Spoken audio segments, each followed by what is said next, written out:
10:30.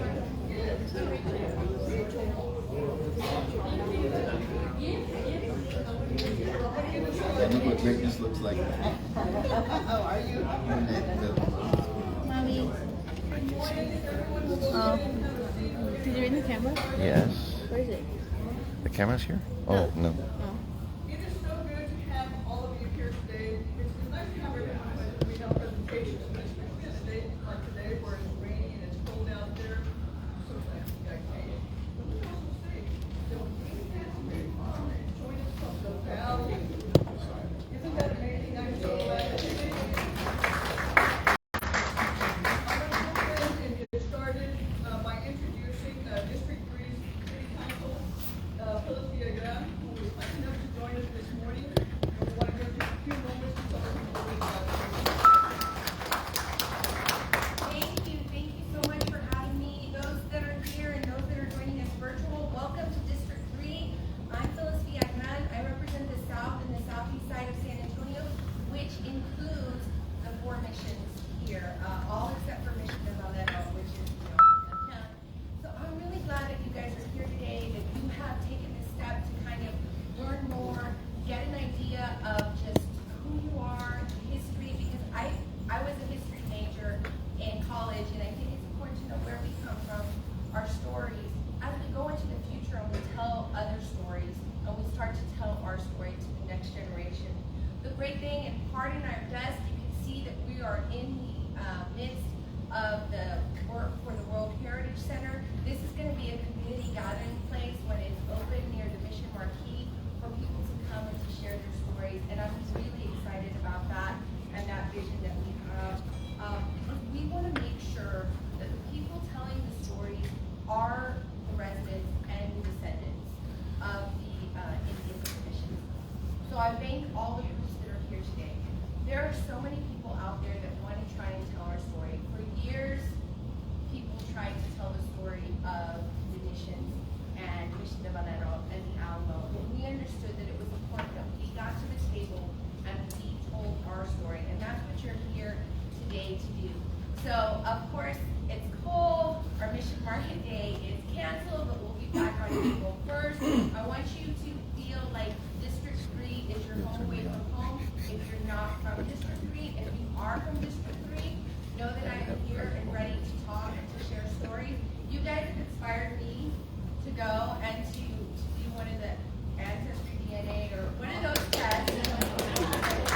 I'm going to go do that because I think part of telling our story is, and creating a place and space is knowing your history and knowing where you are. So I'm encouraged for y'all today. I think it's going to be a wonderful day. I want to thank specifically Diana Moreno Reyes for inviting me here today. There she is. Because this is just important. This is how we tell the story. And I sit there and I care about the streets and the sidewalks and all of that and talk to me about this, but I do care about my residents learning more about themselves. So thank you very much. Before Phyllis leaves, let me just say that in doing our genealogy, we've gone through a lot of Sacramento records. We have seen a lot of Villagráns at the mission. So on the off chance that she's related to one of those Villagráns, let's give her a nice warm welcome. Yes, and the other thing is, Toribio Lozoya Day, he is descended, because we come from Lozoya, Texas, my family does. There will be a Toribio Lozoya Day this year, and we'll get that information out for y'all, so y'all can celebrate with us over at the Alamo, and it's going to be big this year, or bigger than it was last year. Thank you so much. Thank you. All right, now, I know that in our circles, everybody seems to be a primo, but in this particular case, he really is a primo. So this morning, I would like to introduce Pedro Salinas Flores.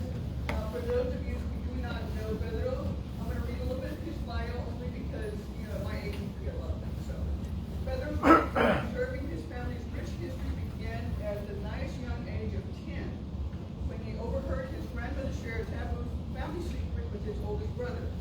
His grandmother, Felicitas, shared that their second great-grandfather, Antonio Olivares, on his deathbed stated that they were not Mexican. That's true for a lot of us. They were Apache. Pedro Salinas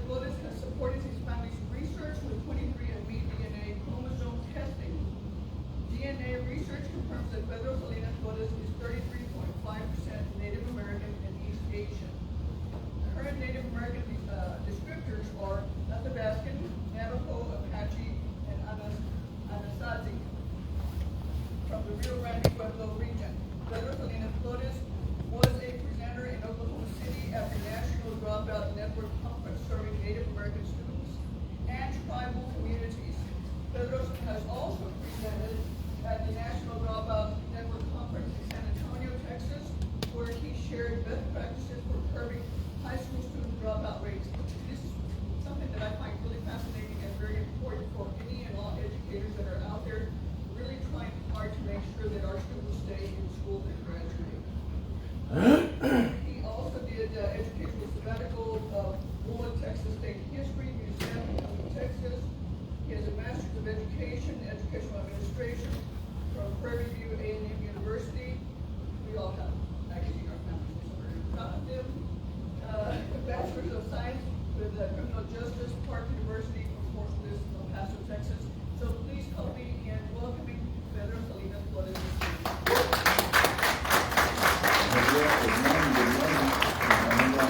And so, I guarantee that I'll get emotional. Just so you know, in this county. And I can guarantee the councilwoman that we will break her code and find her family. So, what I do is from the heart. And as far as speaking, I'd like to ask you to honor our ancestors. And if you know your First Nation ancestors and where they come from, what tribe or what region, that you could stand, whether it's the Canary Islanders, whether it's the Apache, Athabascan, and at this time before I speak. So this is holy man.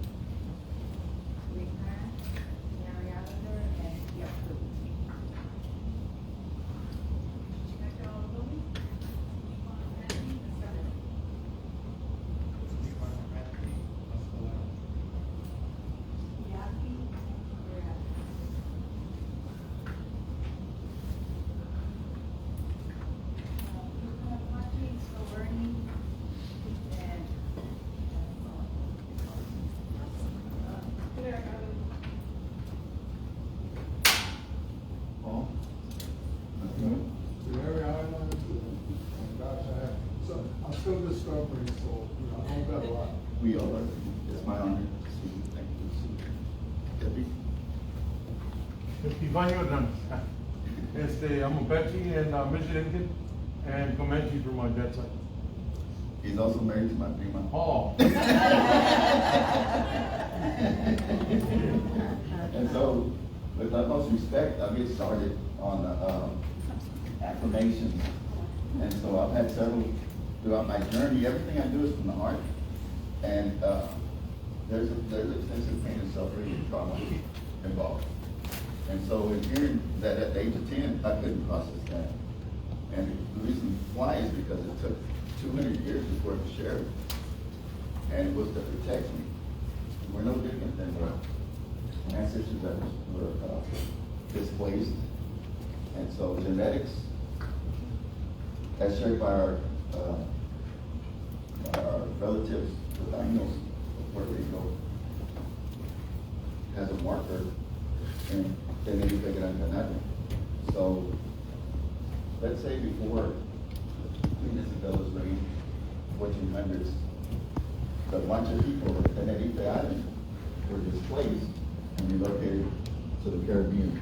And they populated the whole Caribbean. So we got them coming in to Cuba and Puerto Rico and then down.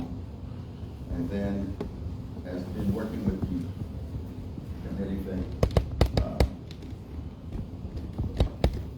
people of Puerto Rico, the Taíno, make share of the first contact with Christopher Columbus. This is all a blessing that I've got very private. No, I think it's okay. And I try to bless those that took the first hit for our ancestors here in the Americas. But it's time to share the level of how far this code has gone. And so I'll share the code with you as many times as needed. This is very informal. Some of it, you'll process it. Some of it, you'll understand it later. It's very personal to each person.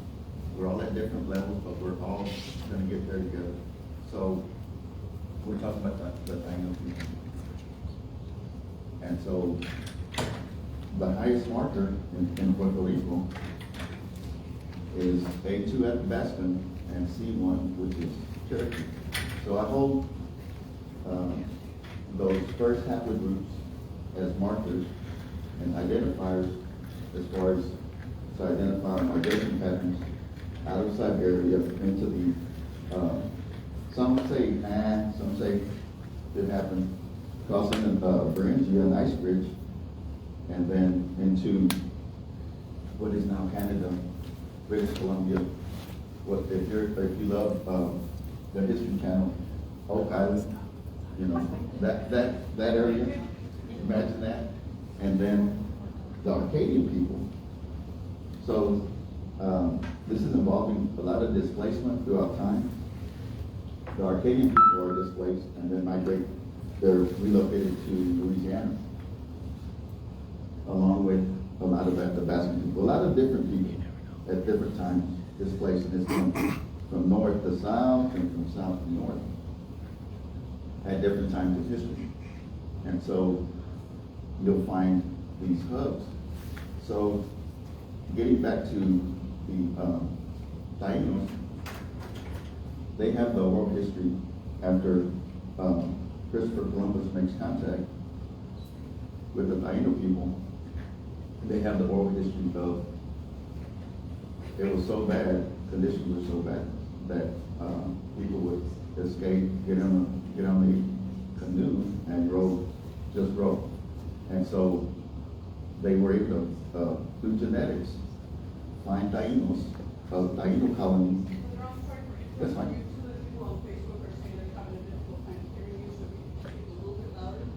Okay. Do we need to turn up the mic or? Put the mic here on his collar.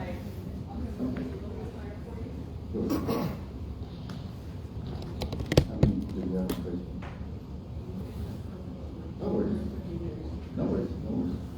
And so,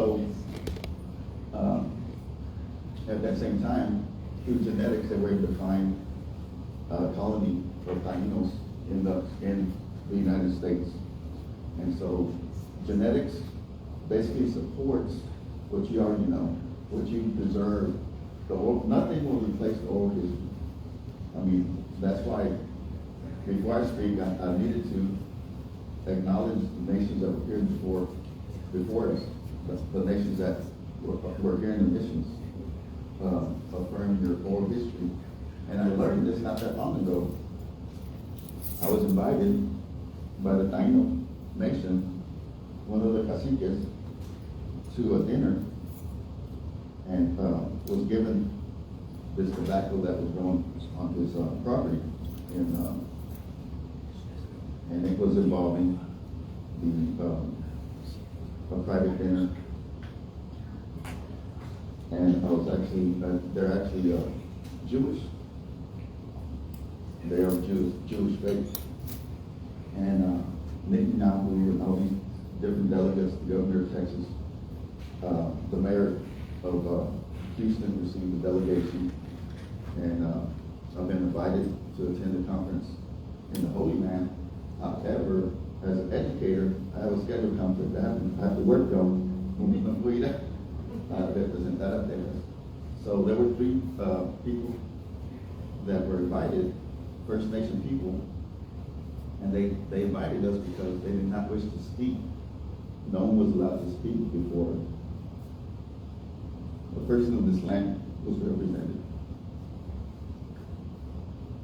And so that struck a chord just last month.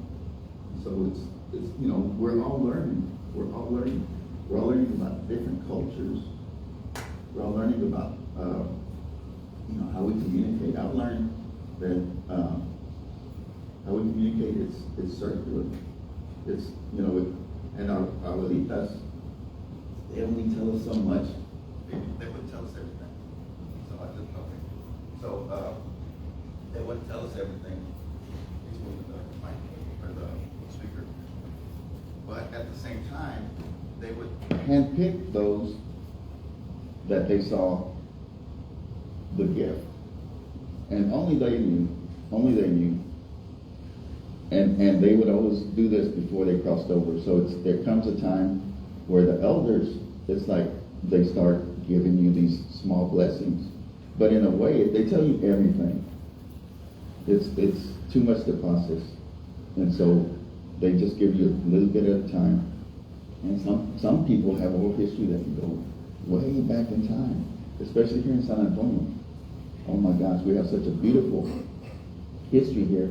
And I humble myself to everyone here because this, in my opinion, this is the epicenter.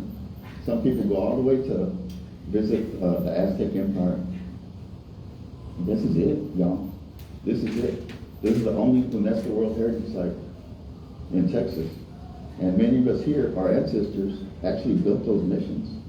Whether you were a European, whether you were the person that was in the quarry, I mean, we built these missions, and for us to even still be here and be able to embrace that, it's very powerful.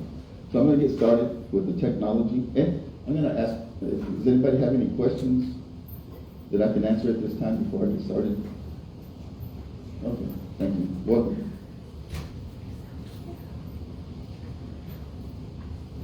And I'll be going from different websites.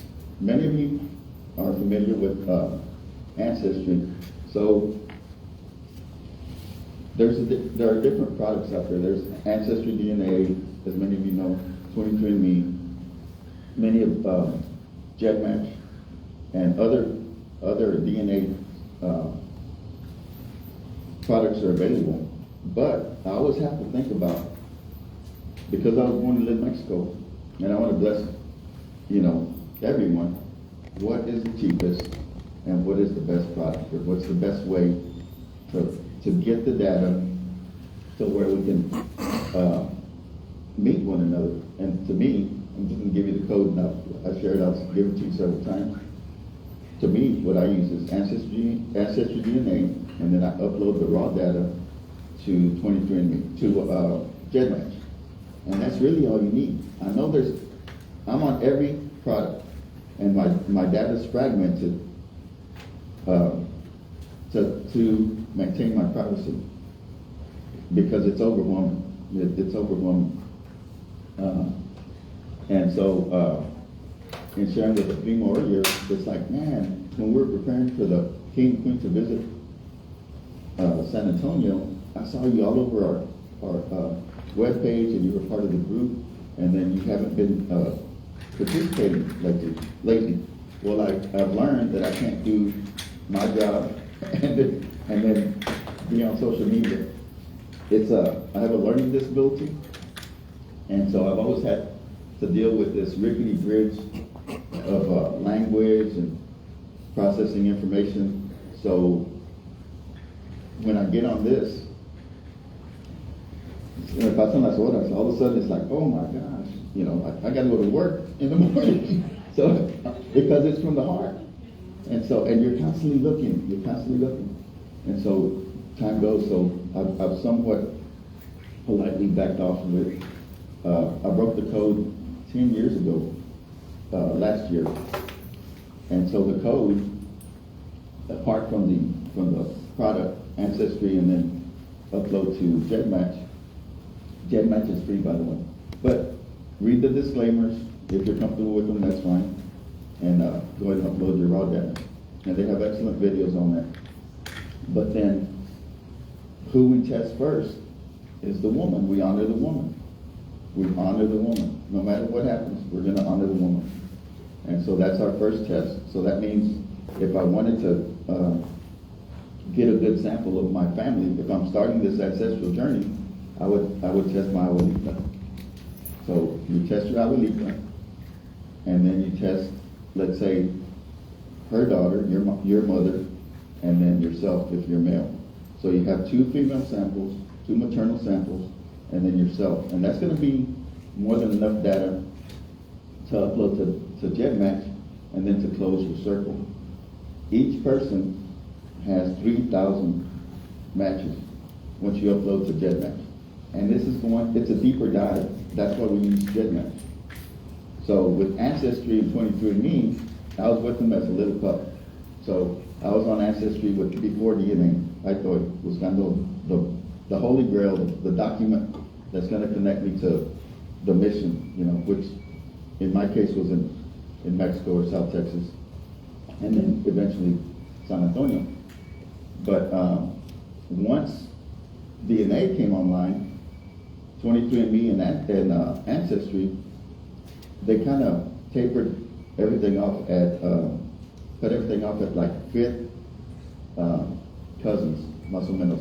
Before, I would spend hours going all the way down to like 9th cousins, 10th cousins, because that's where the data is that connects us as Mission Indian descendants, as 1718 descendants, as Canary Islanders from Gran Canaria or Tenerife or the islands or Tainos. That's where the data is. It's at our 5th to 8th. Well, the way that Ancestry and 23andMe are now, you don't have access to that unless you do GEDmatch. So once you do GEDmatch, it's a deeper dive, and then you can find your family using that code.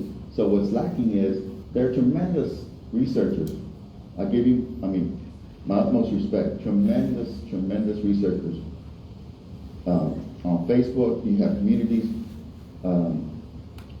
I'm currently working with a community in Louisiana, and so there are young people that are coming up that are extremely passionate, and they're using all of this technology to find their ancestors, and they're just writing it up.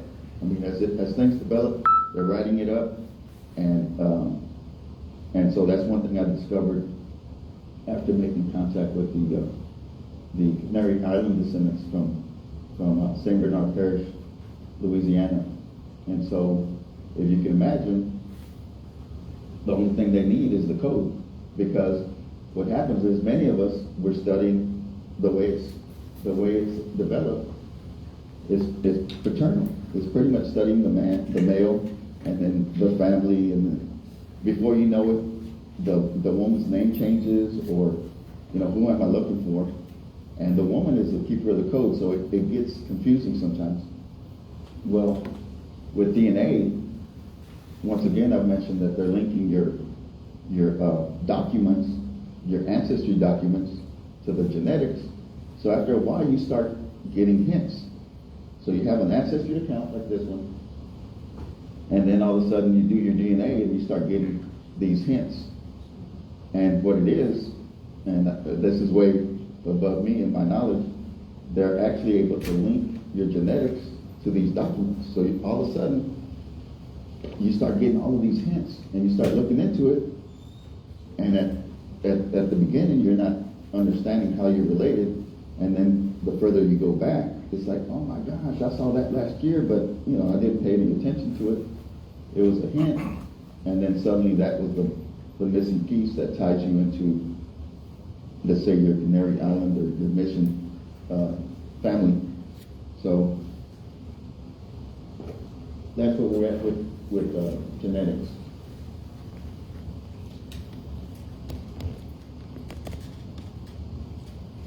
So this is pretty much why I do what I do.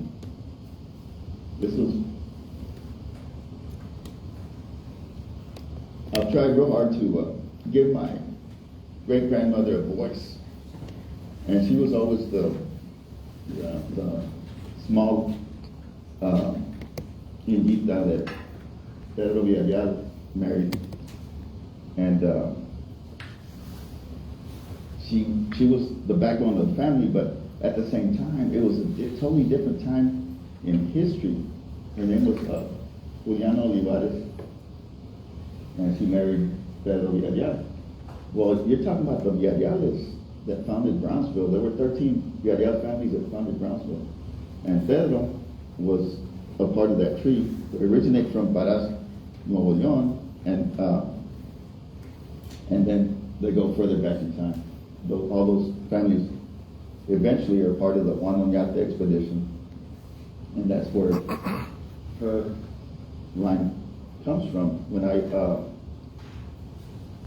had my DIA tested on her line, she came back B2, and I didn't know anything about B2. I was so hyper-focused about A2. A2 is that Athabascan Apache marker. And then B2, it was like, how can they be in San Fernando, Tamaulipas, and be B2, that they're Anasazi.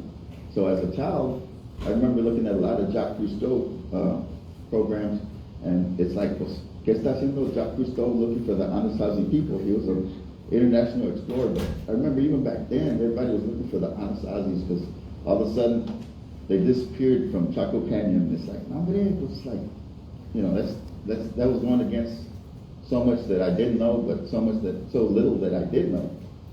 And so I started looking into Juliana's people, and they were right there in San Fernando, Tamaulipas. And that was a major stronghold for the Lipan Apache in the 1800s. There's a famous war chief, Huelga de Castro, who's documented by the Spanish, who's from San Fernando, en route with this tribe. He was en route to San Carlos. And so, to meet with Santa Anna's number 2 in command. So, there's a lot of mobility right there, and there's a lot of strongholds right there in San Fernando, and up in the mountains in Coahuila. And we're talking about since time immemorial. This is, so when things get critical, we just go up the mountain.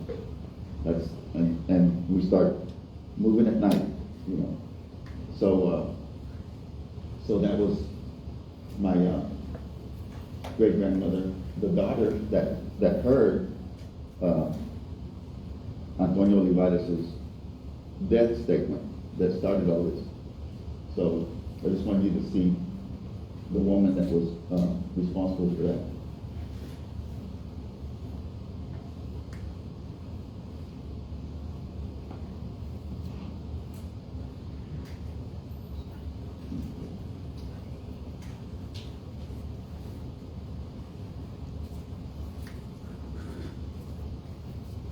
So I'm just going to go, I've got me primo Robert Redfeather, and thank you so much for everyone that attended that. It was a ribbon cutting for 710 Genetics last year, and thank you for the community for being there. I'm just going to scroll down. These are, some of you that are following me on Facebook have already seen this. These are the actual videos that help coach you and upload your raw data. And this is the conference I was talking about. We were honored by Robert Redfeather. He's the actual, we worked privately on a project using DNA, and he's actually a mission Indian descendant of here in San Antonio. And so, before Robert, we had a lot of somewhat loose ends with our Athabascan Lipan Apache documents. Where we'd hear or we'd see an artifact, and then we'd look at it, but it wasn't linking. And we have the oral history, and I don't know everything now. I'll start with that. And if I say something out of turn, please forgive me to my First Nation community. But we have the oral history of the Remolina massacre, and that's involving Lipan Apaches in Coahuila. And then you have Lipanes that stayed in the mountains, Lipanes that came down to South Texas.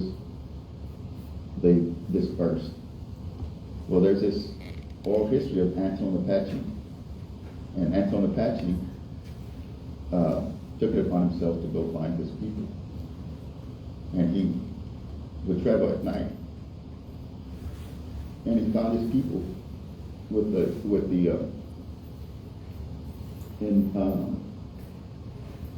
Mescalero people, and that was my bush. Descanso Chief Magush. So we had all this fragmented oral history. Well, Robert has a genealogist on retainer because of his criminal justice background. He's actually the stunt double or the knife specialist for the movie The Missing with Tommy Lee Jones. So he's the one that would coach Tommy Lee Jones during his with his regalia and different scenes and combat tactics. And so he reached out to me, and it's like, and I'm sharing that, okay, you're at your 5th to 6th level, but you need to go down to your 8th generation, and you're bringing in all these grandmothers, in the process. So he gives me access to his account, and he already, because he's tied into the Mescalero people in Roswell, New Mexico, all of a sudden, Antoine Apache was no longer just oral history. We found a census record of 3 different Libana Apache camps in New Mexico, and there's Antoine Apache in the census. And that is like, it's beautiful, but at the same time, it's no longer oral history. You're looking at documentation. So thanks to Robert Redfeather, we were able to honor him with his great grandmother's Lipan Apache genetics and documents, and then he honored us because he's never been to Texas. So we honored him at Universal City last summer. I do want to take the time to honor Cristela, our cousin, and the support that she knows that she's in our prayers. This is a martial arts specialist that traveled with Robert, and this is the chairwoman of the Humano Nation. A tremendous honor that she joined us. It's a tremendous honor that everyone joined us. But because of DNA, just like Antoine Apache is no longer oral history, and he's on a document, we've also proven not only that Robert Redfeather is a descendant of Mission San Jose, indigenous families, he's also related to Juan Garcia, as well as Maria Cruz. And so, once you take that deeper dive, you start finding your extended family members. And it crosses, sometimes you find Oaxaca family members, sometimes you finally find Athabascan family members. That sometimes we don't know, politely we don't know, but we're searching. And that's his book that he's written about his experience. This was the actual Descendants event here in San Antonio, and this is my mother. And so one of our gifts to her was connecting her to her her 5th cousin in Ibar, Louisiana. And so we found with the use of DNA, her Athabascan Lipan Apache cousin. And so there's this oral history, once again, San Antonio, Goliad. So my great-grandmother's tied into the Olivares families, and the Olivares families from San Patricio County were right there in Lipatitlan. So imagine, just like this is the epicenter, there was a Lipatitlan out there in Beeville, Petus, out there in Monte, a huge encampment. And they bring in these people from Ireland, and I've gone to the Smithsonian in New York, gracias a mi esposa, Diana Martinez de Flores, we went to the Smithsonian and we looked at the San Patricios as they were recruited by the McLaughlin, McGloin, and McMillan land empresarios. And they basically came off of one boat that came from Ireland, and then they loaded up into another boat, and they sailed into Indianola, which is 10 miles away from where I was born. And of course, you know, no knowledge. I almost got insulted whenever it's like, I find out that this boat full of Irish people sailed into Indianola, and then they were placed in the middle of Lipatitlan, which is sitting, there's a Lagarto, which half of it's like underwater right now because of the reservoir. And so you end up with, as a genetic genealogist, you end up with people that are Irish and Apache. And so you end up with these fair-skinned Apaches with freckles. Like, but it's like, you know, it's and you never know when it's going to hit, but it's just within the code. So let me scroll down. I've learned that the best way for me to share is just to go ahead and use Nehemiah, and it's just to scroll down and share different photos or different times within Facebook that serves as a timeline. This is, of course, here in San Antonio, but I had the honor of recording our Canariado cousins, y el guapo, Paul Casanova Garcia. Primo. And so, when I talk about people that are greater than I, as researchers, greater than I, and have this understanding going all the way to Gran Canaria, that's a perfect example of Paul. And this is a photo of the Flores family, Rene Flores, to preserve this. And then San Miguel de Camargo, right there, Cuevitas, back way, this is now in the Rio Grande Valley. The Flores is, of course, because we go all the way back to the first contact, and opening up different lands for the Spanish press, you're going to make first contact with these indigenous people. So one thing that these families did was, of course, all these missions were built by us, whether you're European or indigenous, but also they were built to save us and Catholicize us, to bring us into the fold, see. And so the church, so not only when you're researching, you need to look for the, of course, the church, but most importantly is the fort that protects the church. And so, and we learned that in Louisiana, as well as in El Cibolo, outside of San Antonio. But these are photos of the Matatinas. They're Flores family descendants, kind of on the native side, or the sea, as you can see. But they're Matatinas, like in 1900, más o menos. And they're in Kansas City by that time. So it's like, and I see a resurgence of the Matachin culture, like in Laredo, both Laredo, Tamaulipas, as well as Laredo, Texas, and throughout different communities, you can see the preservation of the Matachin culture. But this was a way of the church, in my opinion, it's just my opinion, respecting our different First Nation cultures. It was interwoven. So in a way, they had to honor our ancestors to keep from losing us. It can't be all one way. I mean, that wasn't working. So, so this was actually it looks like a young lady, but it's a young man.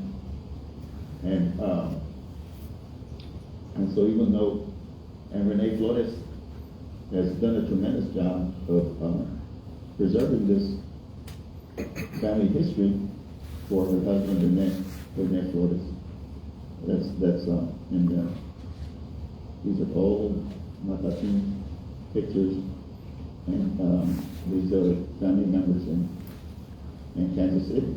Now so you have two huge migrations that have impacted us because we don't always stay in one geolocation. So as you're researching these geolocations, they're tied into one another. And so it's like there's two huge migrations that impact us. One is the cattle drives. The first major cattle drive to feed Bernardo de Galvez's troops. So imagine, some people say, I've found documents to say it's 10,000 cattle, 1,000 at a time. Other people say it's 16,000 cattle. But even last week, we were talking about it at a service, and someone that's been up north, they said, you know what, that oral history is shared by the indigenous people as far north as Pine Ridge. So those cattle drives that occurred, it's still preserved, the oral history in Louisiana. And now I understand as far north as Pine Ridge. So they would drive these cattle from Goliad and San Antonio, Floresville. The Flores families from Floresville drove them to Louisiana to help feed Bernardo de Galvez's troops before the Battle of New Orleans. So I was personally insulted. I do. You have feelings. I was personally insulted when the king and queen, and I didn't understand. It's like, ¿qué está pasando aquí?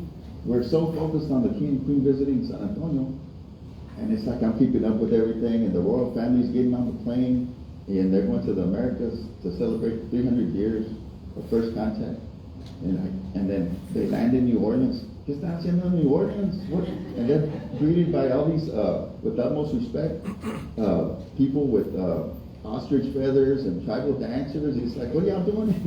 Hey, we're over here. And it's like, it didn't make sense. Well, everything it's saying is about Bernardo de Galvez, Yo Solo. It was my ignorance. It was on me. I didn't know. I had to learn why the king and queen went to New Orleans before San Antonio. And so we came in second. It's like, so I had to do some research there. And of course, it's all about, it's like, y'all couldn't have won that battle without our beef, you know? It's like, ¿para qué se creen tantos? It's all about over here. But anyway, and that's, as Latina shared, had the honor of representing South Carolina in Oklahoma City Monday. The cattle drive. The second, mira, ahí te va. Ahí te va. Here we go, como dice mi abuelito, en paz descanse. I've been to the Jefferson Davis home in Woodville, Mississippi. At the time, I was in law enforcement, and I was a ranch manager for this philanthropist. And so I was taking this antique furniture to one of his properties. It ended up being the Woodville, or the plantation, Rosemont Plantation. Once again, it's on me, you don't say, it's like, just take the furniture, what, okay, no worries. I get down there, we deliver the furniture. People are signing in and getting tours. It was the Jefferson Davis home. They're like, once again, I don't know who Jefferson Davis is. On me. 2 years later. And it's like, so then, we're visiting family acá en el Valle, and we start, sharing stories, y que este, que el otro, and they said, oh, pues, es como Baghdad, ya no queda nada. Like, what?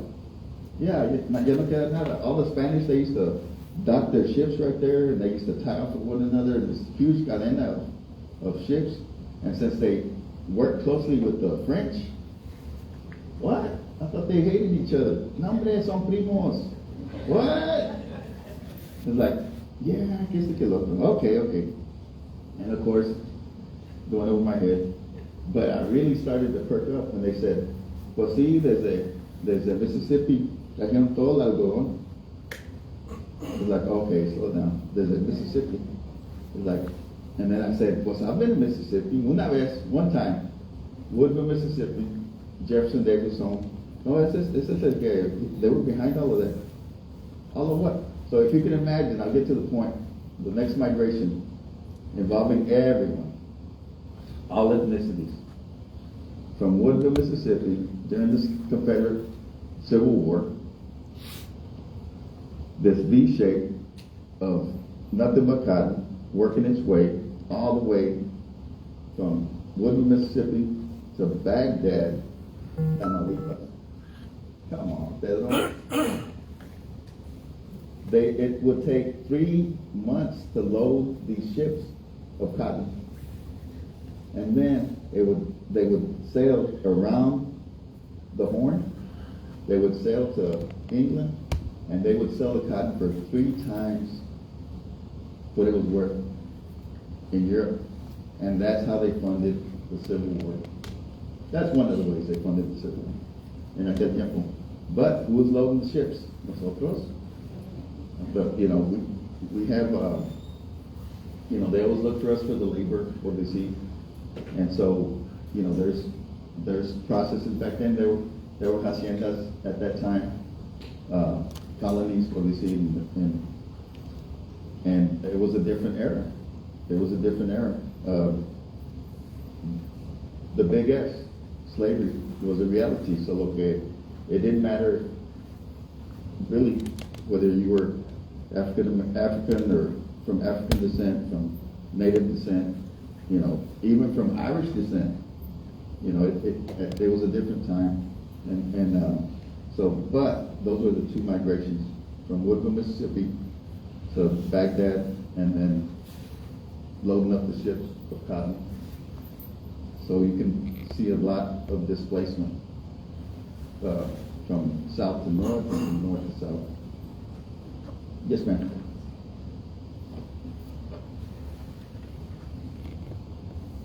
I'm going to go ahead and I made a small, just because of my learning disability, le dije 1, 2, 3. It's like this helps me kind of like share videos. And so I'm an auditory visual learner.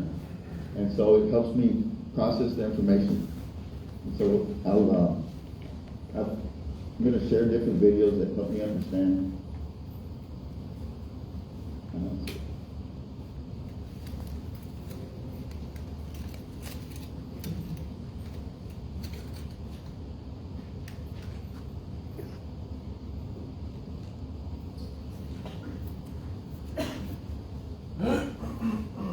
Any questions?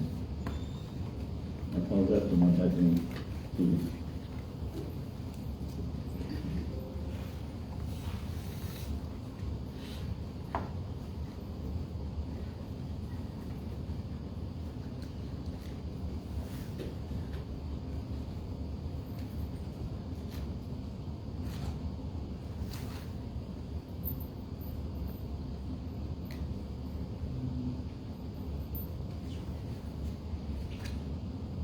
Yes, ma'am.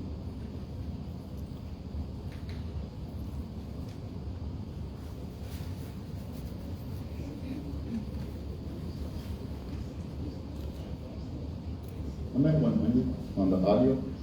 If you can turn it up on this one.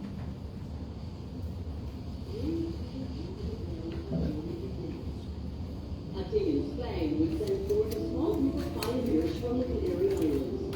56 of them.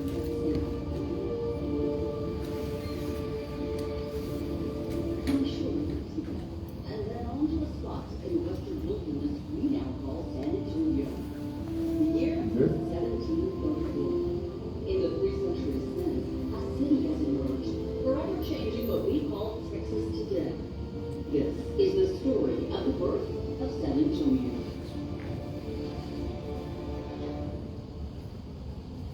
Hello, and welcome to the proverbial ground zero of all that we call San Antonio. These stones, set in place by a Canary Island settler all the way back in the early 1700s, becoming the bedrock for our community. Our city and all of Bexar County, which at the time would reach all the way over to Wyoming, down to the Rio Grande, and over to Louisiana. It was the job of the King of Spain to settle all of this. The problem was the King of France thought it might be his as well. So that is why Spain decided to send Canary Islanders, 56 of them, to settle this area and forever change what we call the Wild West.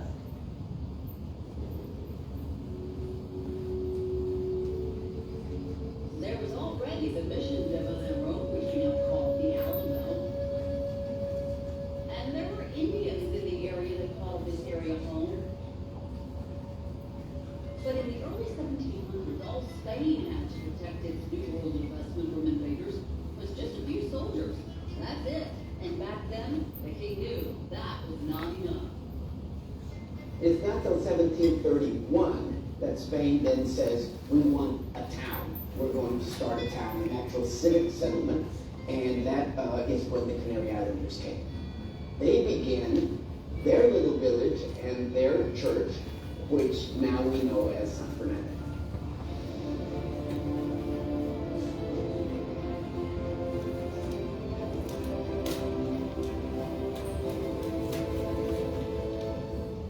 Father de Garcia is a preeminent expert in San Antonio's first missions and missionary as well. He takes particular pride in his success story restoring and renovating San Fernando Cathedral. His efforts to do so this century could be likened to how the Canary Islanders went about it way back when. Of course, it starts off with the King of Spain, who gave like 5,000 pesos, and then it comes down to the governor, who gave like 100, and then it comes down, and then maybe the priest gave 10 pesos. And then you have people giving a cow, and people giving so much wheat or so much, of their produce. And it was the first capital cafe in San Antonio. And I thought, oh, this is my inspiration. Indeed, with few resources, the Canary Islanders built San Fernando Cathedral, the cornerstone to not only the city of San Antonio, but the center of New Spain, by which maps of Texas would be drawn for decades, and made Plaza what would be the soul of the city, just like the plaza you would find in most Spanish colonial cities around the world. 1980, they completely renovated. In the back is the original structure. So when we talk about the plaza would actually have been a little bit bigger than what it is today. Anthony Mercado is the Canary Island historian for the San Antonio Canary Island Descendants Association. Defined the San Fernando they created, you don't go to the front of the church, but rather to the back. The part facing City Hall, which was once the entrance to the Spanish Army's Presidio. He says for all the descendants did, there's scant evidence at sites like San Fernando. A thought that upset him and others. Here is something denoting that this is the original structure that our ancestors built. And it's almost 286 years ago when they landed that they said, we need the church.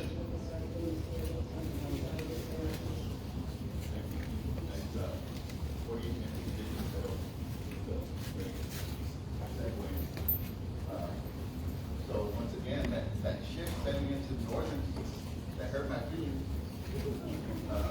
It's like, for the king flying into Again, to honor that ship. So there was a ship of Canary Islanders that came into Veracruz. And thank you everyone for preserving that history. Sincerely. No knowledge of the other ship that sailed into New Orleans. And so thanks once again to my family and colleagues. Not that long ago, we visited St. Bernard Parish. We've started these pilgrimages to Louisiana, to Los Adais, which is the fort, the Spanish fort, as well as we visited the French fort, and then visited different presentations in New Orleans. But they have the greatest seafood, according to a shrimper's daughter, my wife, Diana Martinez, especially the oysters. Oh my gosh. And so all of a sudden we have all these cousins that were embraced by the whole jazz French culture, and they drive there to St. Bernard Parish. And so one thing that I'm passionate about is the food. My abuela, kind of like be at her apron as a little boy. And then as migrant workers, I'm a proud descendant of 2 migrant workers and 4 sharecroppers. But those sharecroppers, my grandparents, they all were land grant descendants. They all had their land grants at one time. They all were founding families. And so it was like, I wanted to know how they would preserve, like the chorizo as they traveled in these international trucks. The whole family going to Bakersfield, California. It's like, como le hacían abuelita? And it was like, oh, pues con la manteca, you harvest the pork, the pig, and then you save the manteca, and then you make a guiso for like 2 days maybe, and then preserve it, keep in the manteca. So there were all these different ways of traveling, migrating, and preserving the meat without it spoiling.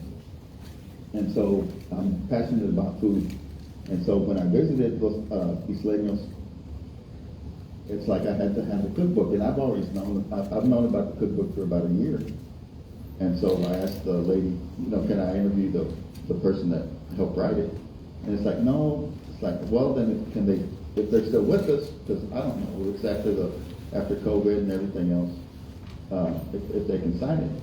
And so she stepped out, and then I gave it about a minute, and then I stepped out through the front. And it turns out that they're having a meeting. It's like, well, ¿quién es este? That wants my autograph to begin with. And it's like, it's like, no saying, and then I get out, and it's like, and I just share, it was at the oyster tent. She's over there, just one of many of our madres there, shucking oysters, preparing these oysters for the visitors. And I see this little group of ladies that come together. And so it's like, thank you so much for sharing the cookbook and preserving your Canary Island recipes. And so what the family did, there were 4 generations that signed it. They were so moved. And I shared, it's in the food. It's in the food. Our culture, our heritage, it's in the food. It's passed down. And there's so many different recipes. There's so many different spices that come from different parts of the world that I've learned. So look, I'll just pass it that we can see it. And I was blessed by a card from Freddie Bustillo there in St. Bernard Parish. So the Canadians were up there. And I know that some of you are hearing this, but it was some of this where I've known some things, it's new to me. So the passion is rekindled, and I'm understanding different things at a different time. If you want to know what a Native American looks like in my family, they don't have necks. They don't. In my family, these are the Lejas. So we're all migrant workers. We're the 4th generation. So look at it. I'm more Villalal from South Texas. Y ese es más de San Pedro, de San Fernando. But, you can, that's how, este señor viene de Georgia. You got a lot of South Texas families, and they all serve in the military.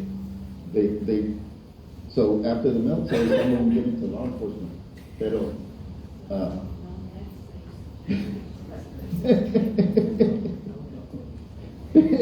are you serious?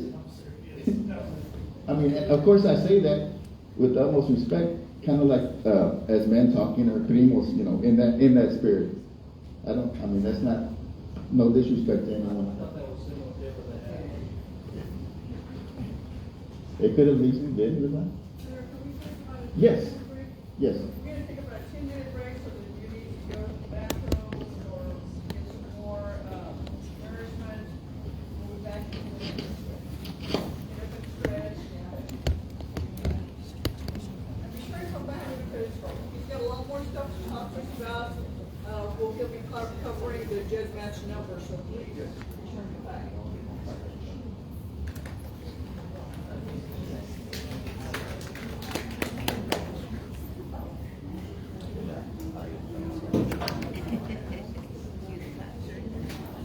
Uh-uh.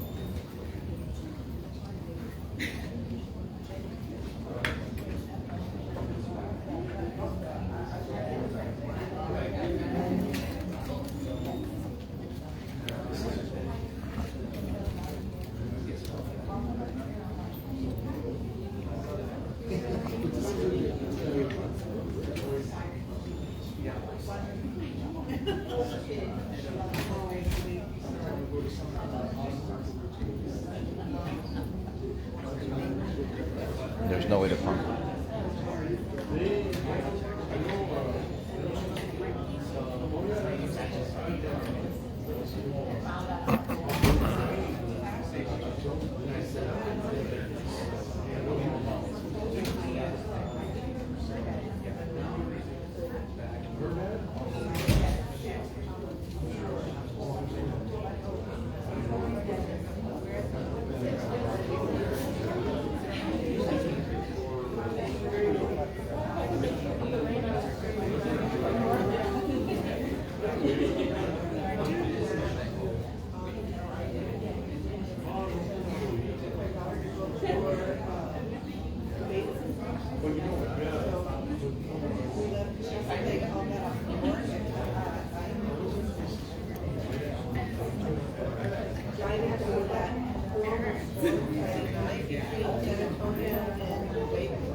Historian's name for the Canary Islands. Let me see. You need to ask her. She's the one with the info. The black Yeah, the black mouse. Diana. with the jacket. No. Okay, I know. I see. Okay. Diana. Diana.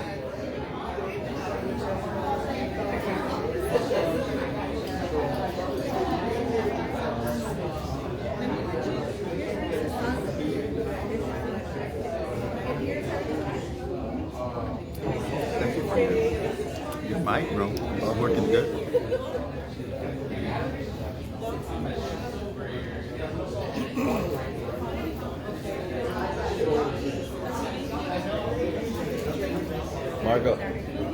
Margot, they're asking if it's finished, so you need to answer that question.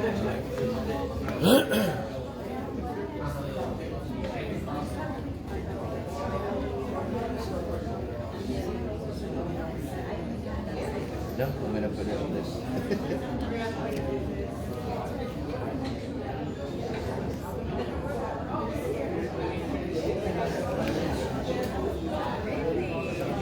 Kind of sweet.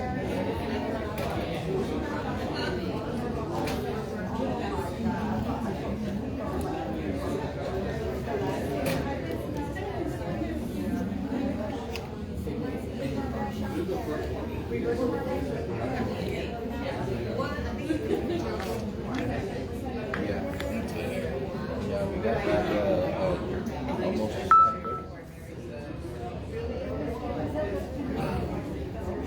We got back at 9:30. Picked up Tiffy. And then we could pick up something to eat. I think we're gonna sleep.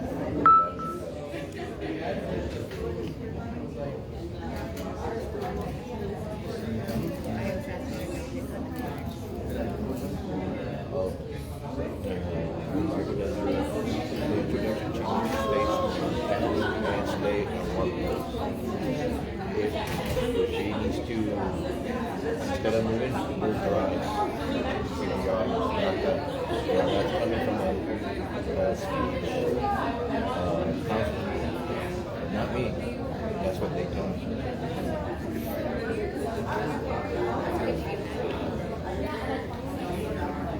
Yeah,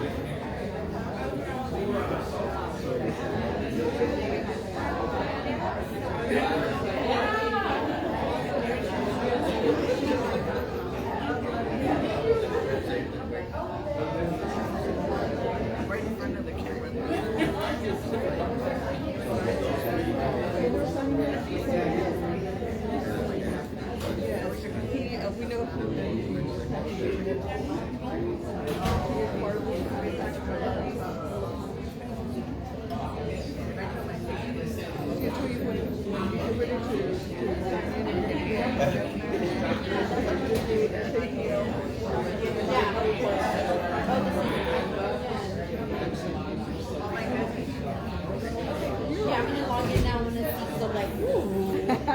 It's gonna get fun.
Well, the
found out that we were looking at the sound system, and if we had a way to get that into an 8 of an inch jack, you could have it come out over there. It's all under the TV. Look, it's a plug-in.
Let's get started. Everybody have a seat.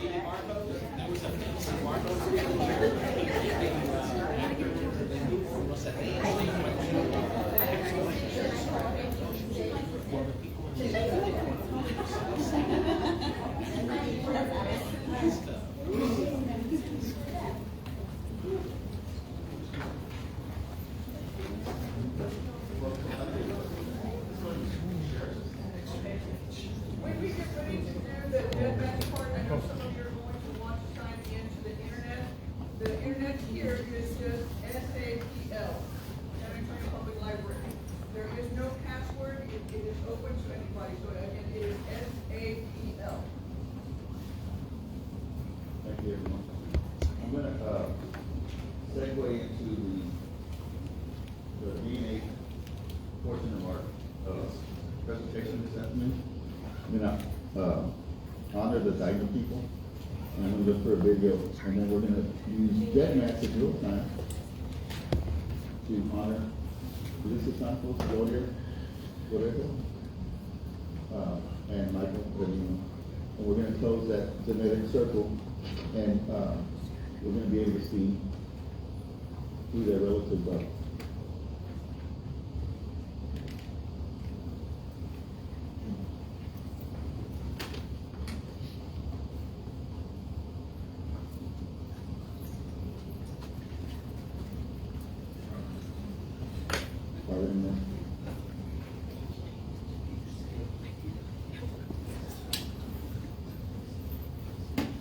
And so the University of Puerto Rico is using genetics, DNA, to help them find that code.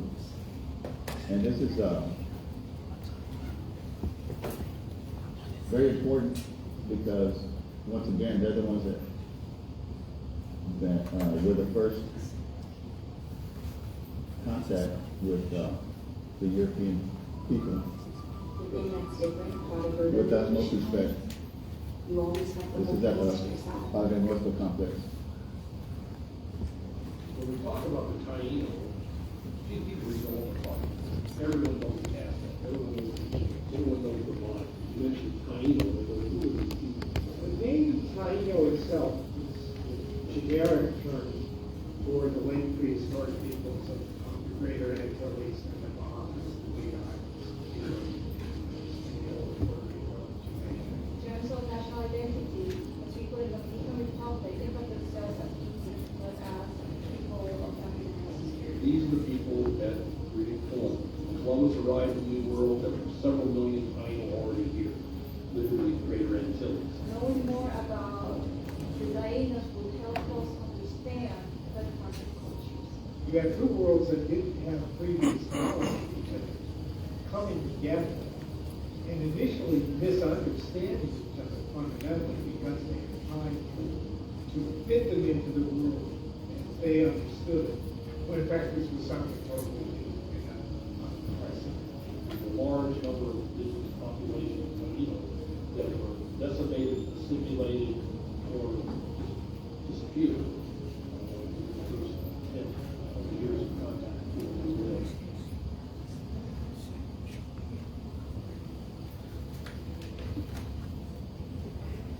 Apes have a very special role in Taino culture. They are sort of the way that this world is physically connected to the underworld where the spirits live.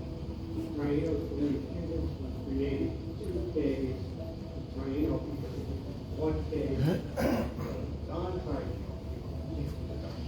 Padre Nuestro complex of caverns is really 4 water-filled caverns and then several others that are land. And it's one of only now 9 sites known in the early 7th periods. When I look at Padre Nuestro, I look at implications for the actual people in the Caribbean, one of the last places in the world that was caverns. So 4,000 to 6,000 years ago, we don't communicate with the Caribbean. The question is, where did they come from? Probably the first wave coming into the greater Antilles came from the mainland, probably by boat. Came across, inhabited Cuba, inhabited the Dominican Republic, and we have evidence of that. The Mountain Alabama, I think, has a special place among caves. In that it has a very direct vertical connection from watery underworld through the surface of the earth to the heavens.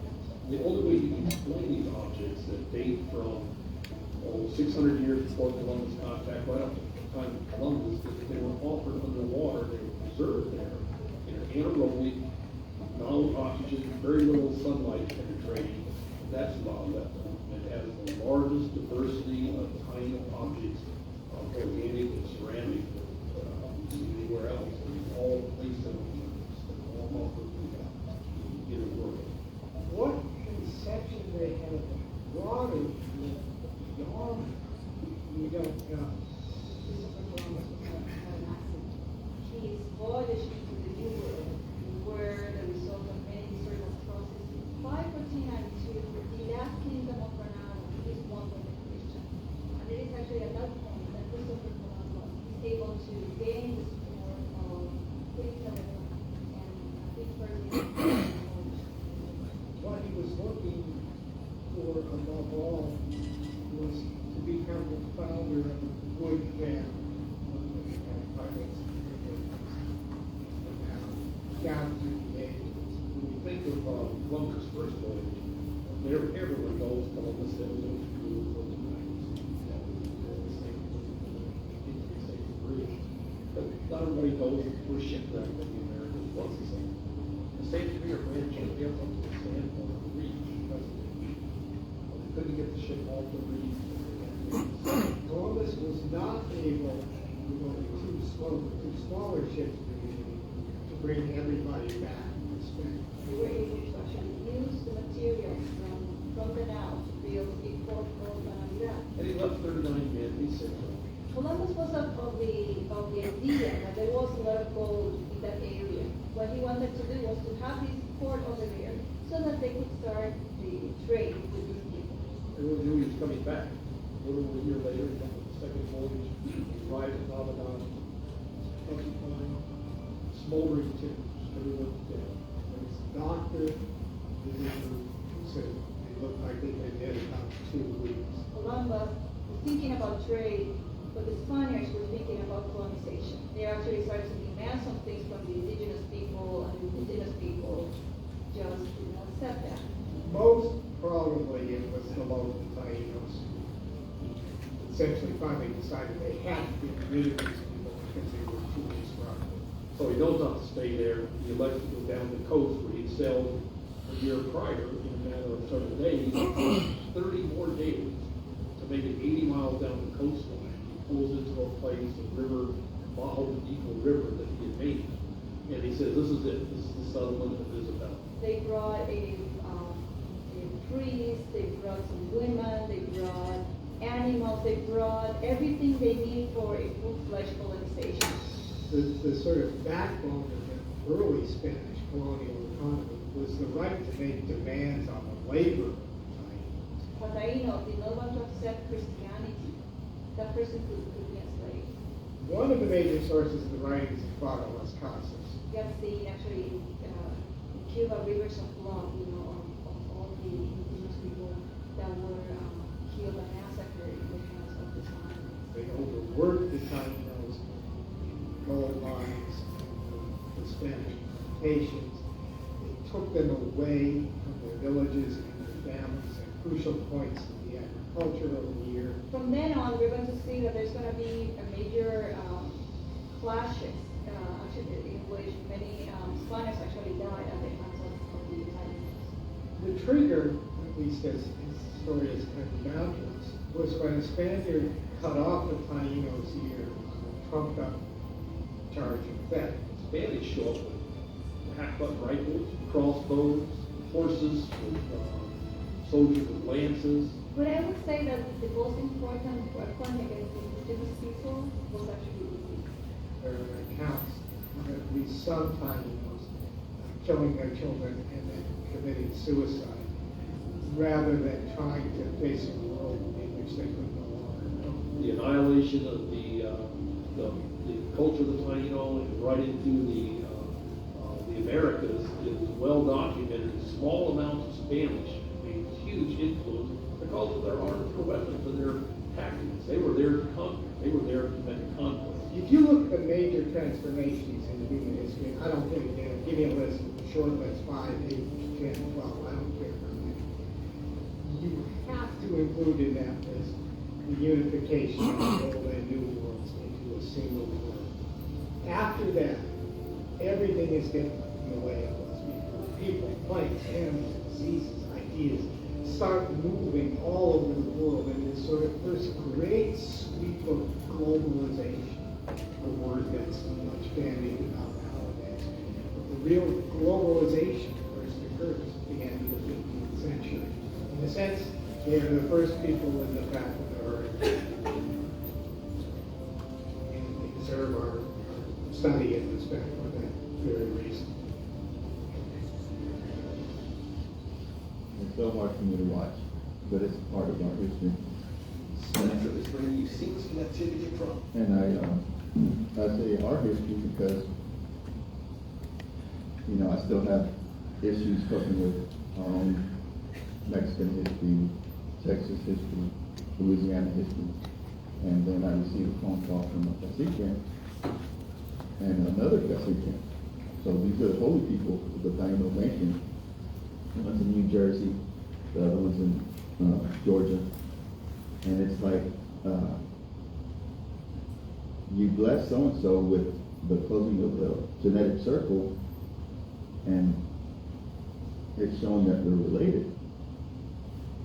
But they're in Texas, and all of those genetics originate in the Caribbean.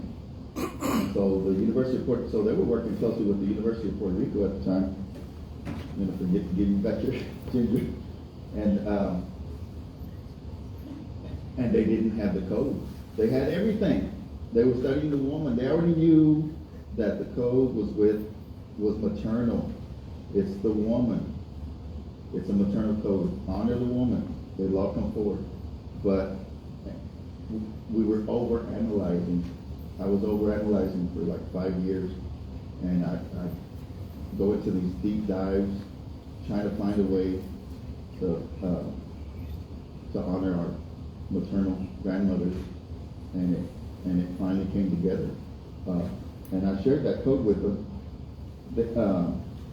At the last prayer breakfast, the Jerusalem prayer breakfast, one of the caciques that invited me to the dinner gifted me this tobacco.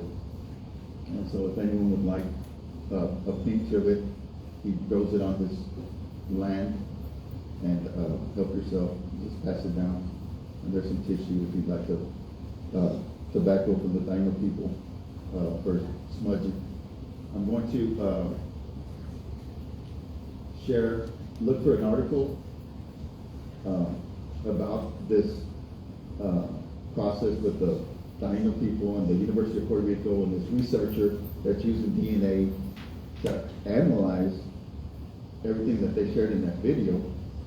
And then that's it. I'm gonna close the circle in real time for a founding family here in San Antonio.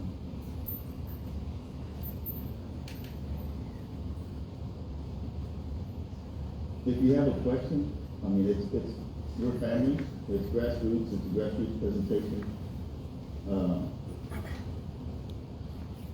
Just, feel free to just raise your hand or say, hey, Pedro, and then just ask your question.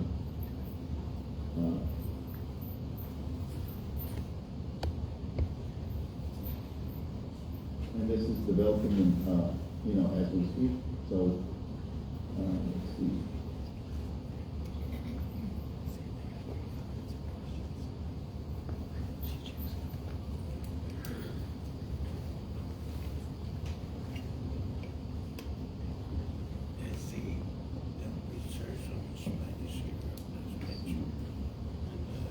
Here we go.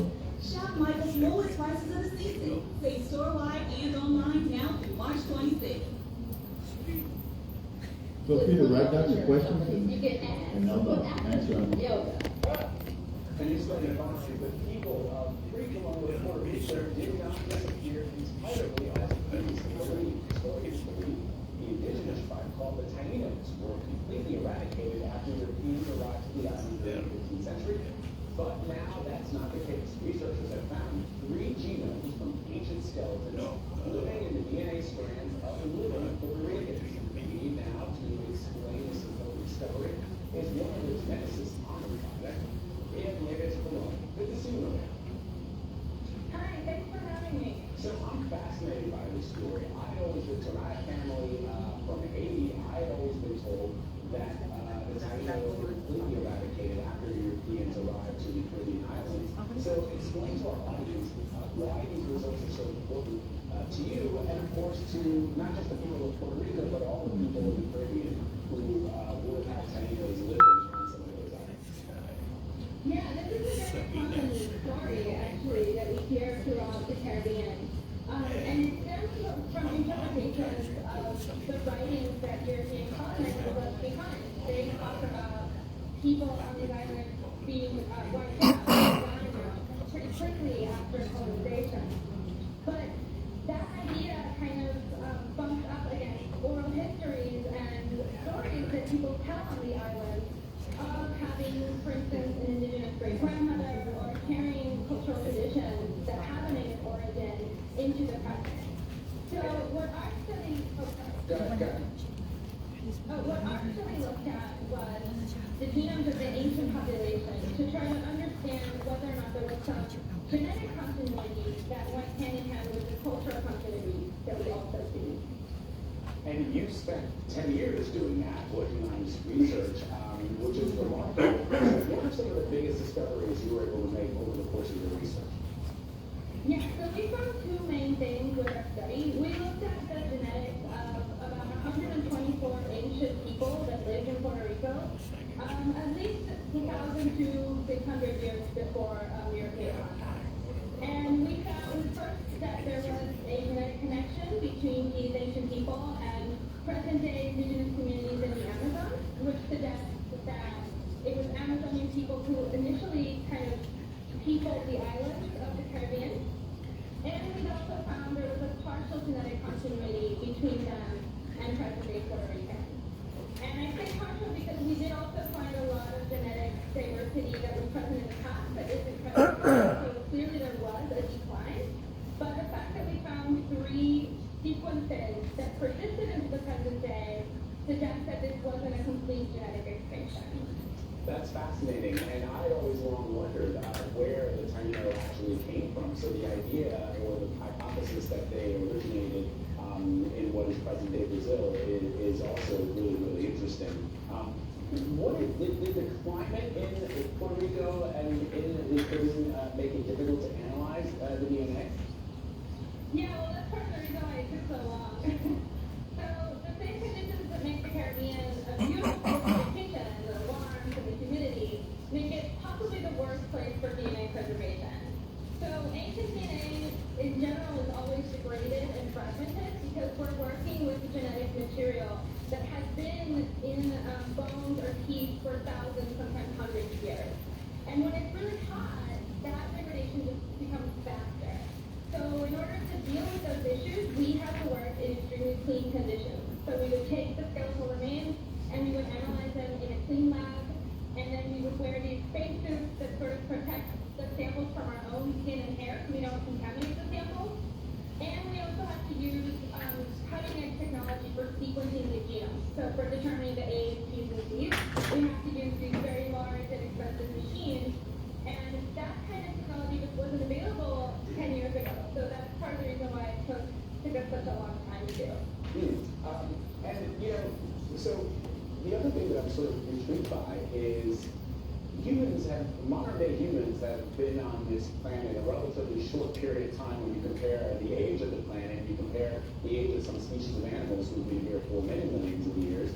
I wonder why there was never a study done of people now living in the Caribbean, in addition to Puerto Rico and some other countries, to discover whether or not the Taino may have mixed with the population of either colonial Europeans or even Africans who were brought to some of these islands, and that DNA you would be able to see that DNA in modern day genetic testing. But has that never been the case?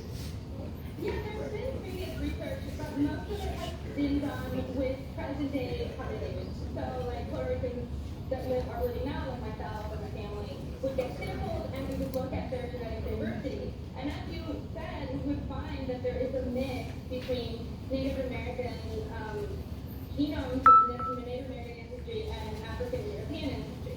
But the question that we weren't able to answer through those approaches was how much of that Native American component stems from the island's ancient inhabitants versus coming from Native people that came later on, perhaps relocated through the process of colonization or something like that. So we did have previous research in that, it's just that it was different in both. Really fascinating. So how does your discovery now alter the way we think about the history of Puerto Rico? Well, for me personally, I think it gives voice to communities that were marginalized and misrepresented in the historical record. So by integrating the ancient DNA with archaeology and also examining the historical record, we can sort of paint a more complete picture. It's as if we had a puzzle and we were missing some pieces, and this work allows us to have a much clearer image of that puzzle because we can add one more piece to it. And it also tells us that some of these oral histories, some of these cultural traditions that people have would also be considered as sources of evidence when we ask research questions about the past. And so I guess after spending 10 years doing this fascinating study, what is next for you? Well, I'm currently collaborating with other people to expand this research to look at other islands in the Caribbean. We would like to obtain higher resolution data and data from many other ancient communities so that we can see if these patterns replicate in Haiti or in Cuba or in other places in the region. And we're also looking at expanding sampling across the Americas so we can have a much better reference point when we're analyzing the ancient genomes of the Caribbean to other populations. That's really, really fascinating stuff. And where can people find your just completed research? Yeah, so we posted a preprint of our manuscript on bioRxiv, which is a server on the internet, and we can also, or people can also access our study through Twitter.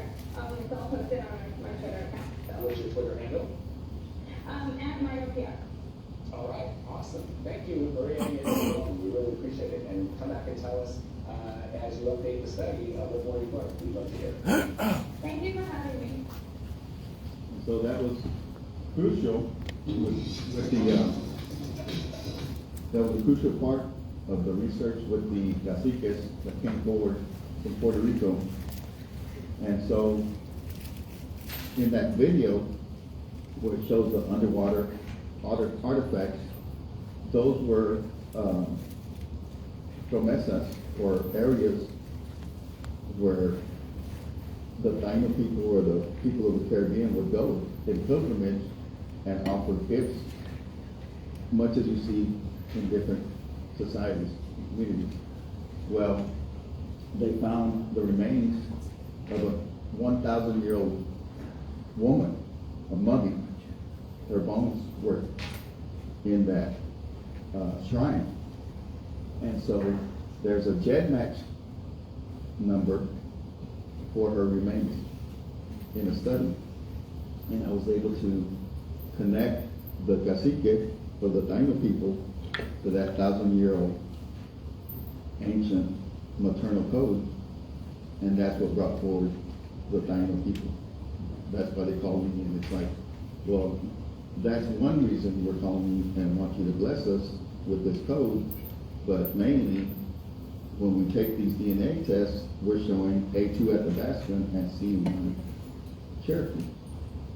And so that means, as this doctor shared, these ancient people went all the way down to the Yucatan Peninsula and then populated the Caribbean, as well as, after first contact, just rolling away from their homeland, not knowing where they were going, and then you end up with this huge colony in the Americas of Taino people at a different period. That's a part of the genetics, the DNA. I'm going to share with you a photo of the cacique, and then I'm going to double down. And this is how they would create their canoes. It's a basic process that's been handed down for generations.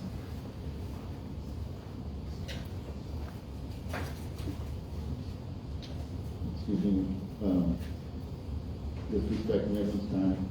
This is our Canary Island families. These are our Canary Island families in San Bernard Parish. Estamos con el vino, my wife and son, daughter, and myself. And this is the regalia. So we have the union of our San Antonio Canary Island regalia and St. Bernard Parish regalia. And this gentleman was very passionate and wanted to be in the picture. And then I see him on stage later. He's a famous singer, jazz singer from Brazil. It's like, yeah. It's like, oh, excuse me. He was photobombing. And that's the oyster tent that where the lady with the cookbook was at. The honey, they're famous for their honey rum.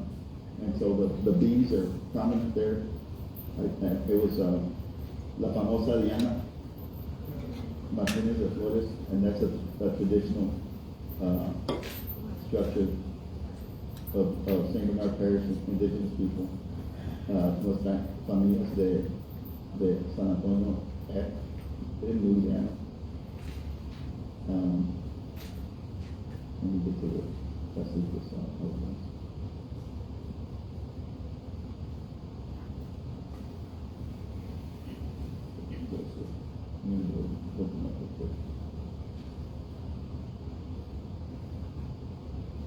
Joseph Amalda Riverman. He's also my genetic, we're also genetic matches. And so I was honored to be presented at this Jerusalem prayer breakfast as his cousin, as his blood cousin. And so the symbol for the Taino people, that goes way back since time immemorial. And one of the gifts that he blessed me with was the tobacco that I blessed you with. I haven't opened it. I haven't opened that bundle until now.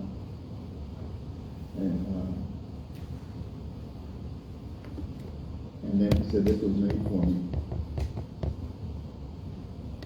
So always remember his family. And his people. As a thank you. It's a coconut husk, and then it's and so you can pass it to Pastor now.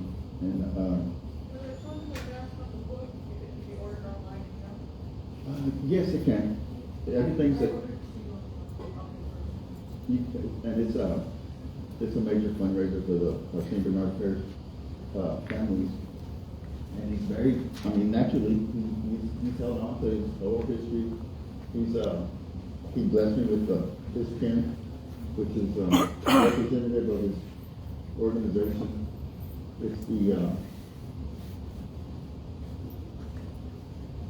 It's the firekeepers. So he actually has a organization of firekeepers to keep the sacred fire burning. That's something else with time I'll learn. But very passionate and very, very humble people like ourselves. And he speaks from the heart. It's been a tremendous honor to even be in his presence. And of course, honoring St. Patrick's Day, he has a sense of humor. Hey, the great-great-great-grandmom was an Irish princess. So you kind of hear that in certain circles right now. And of course, that's coming from the Native American community. That is so true about the San Patricios and the Patiplan. So just sharing how genetics, I mean, you can find the code even to this day. There are two circles I'm going to bless. And I'm going to go ahead and stop. I just need to stop and see if you have any questions. Yes, ma'am. I'm really new to this. That's okay. So after you download the raw data, what do you look for next? So what's the next step? Okay, so once you have your GEDmatch number, since you're the keeper of the code, that's going to go back to your 8th and 9th generation. The next, what I'm looking at are your top 10, your first top 10, your first 10 close family members, matches, and it would be yourself and your first male, and that's enough to close your circle. You can add, I would love to add, let's say your mother, if you still, and if not her sister, as long as it's on that maternal line, but you're more than enough to close the circle. It's just to honor our elders. If we have them, that's who I, focus on testing in the families. How do you find, just says welcome on this GEDmatch? So, And so, if it's okay, if you could share your experience with DNA. And so, I was having a conversation with Primo. He's been a consumer for quite some time, and much like many of you, you've used a number of different products. If you could share your ancestry experience or your DNA experience, Mother. Well, my DNA experience was about 15, 16 years ago. As we were doing, I believe, Rosemary and other cousins were doing our genealogy together, as one big family. And anyway, I decided to take a DNA. Back then, nobody was doing it at all, but I came up with it because I was watching this movie and it was on forensics, right? And they were finding, they were looking up all these kinds of people that committed crimes or trying to figure out who did it, Anyway, so I came up with this. The only DNA reference lab, well, that's the name of the company. The only DNA company I knew of then was DNA Reference Lab. Nobody else in Texas was doing it. They only had two, one in Houston and one in Dallas, and then they moved it to San Antonio. So I decided to take it, and their DNA is, at that time, was like if anybody took it today, it would be way up there in a number. Because it wasn't as broken down as Ancestry and all these others that come up with. But ours was like in the 98, 99% Native American. And see, so that's what triggered me, that's what started me even more to run with the Native side. And then I know, of course, others started. And then I don't know if it triggered the Ancestry to start doing it, because I actually did one more step, and then I'll hand it over to Pedro. I did one more thing, because I did it when my mom was alive. And that was my permission. I asked her if I could, and I did. So she signed my papers and we did it together. And so when we did that, it began a change. Like Pedro said, your ancestors start calling you, because my mom was really already at that time when she was ready to speak, to talk to people. And so those little stories that she would tell me back then started coming to life. Just with that one, yes, I'm gonna do it. So, it made me stronger. Back then it was more emotional, but now it still is, but it made me stronger because I started expressing myself. But what was happening, I was throwing it at people. I was literally telling them what you had to do. But I believe Matilda knows. Remember Ray Rios? Well, Ray Rios would always express himself and say, why do I have to tell everybody who I am when a Chino and black doesn't have to, just for instance, right? I said, I know who I am, and that's one of the reasons I did it. And then I'm not sure if Ray ever did it, but it kind of inspired me, but it got a lot of people mad because of the way I was expressing myself. Okay, I had to do a lot of apologizing. Forgive me, all that, because I was literally telling them, if you don't do it, it's your fault. You're not who you say you are, and that wasn't fair. Okay, I was just running with my instincts. My ancestors were talking to me. I even had one individual. I was at San Jose Mission one time. This is how your ancestors call you, not even knowing that they are. I was sitting at San Jose Mission with some friends, and this lady was running from the parking lot, running, and she ran right straight to where we were at. And one of my friends got up. He says, "Yes, can I help you?" She goes, "No. It's not you I had a dream about.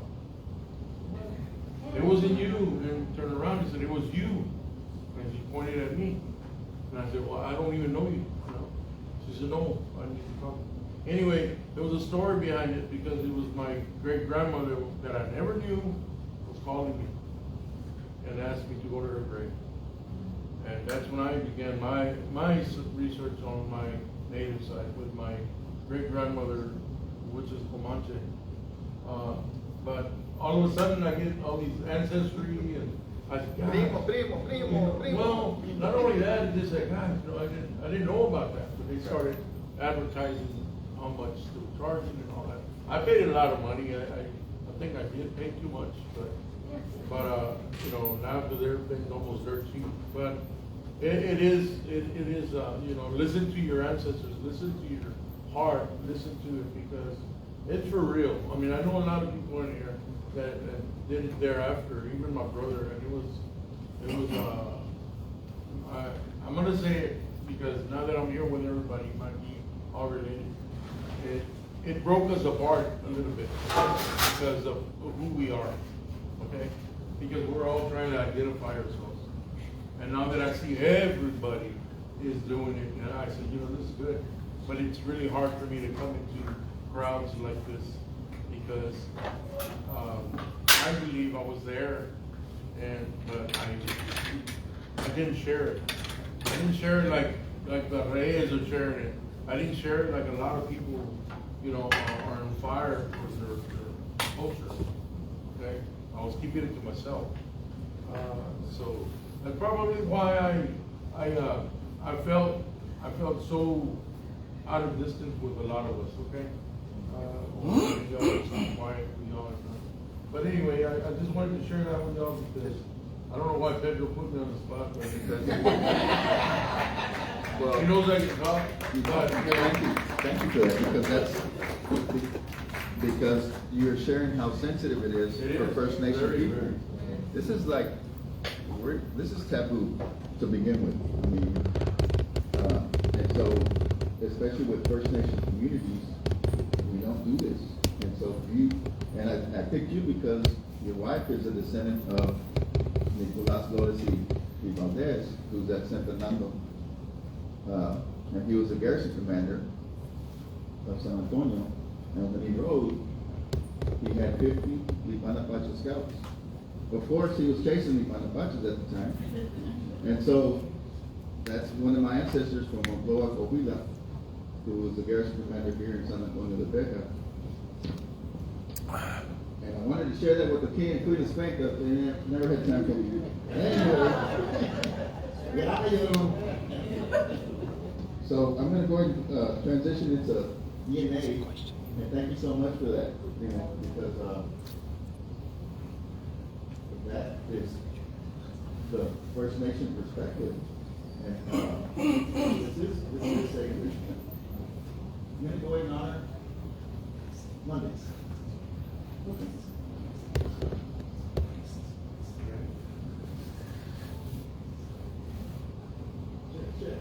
Test this. Is that better? Okay, man. So no, I got it. Thank you. And so,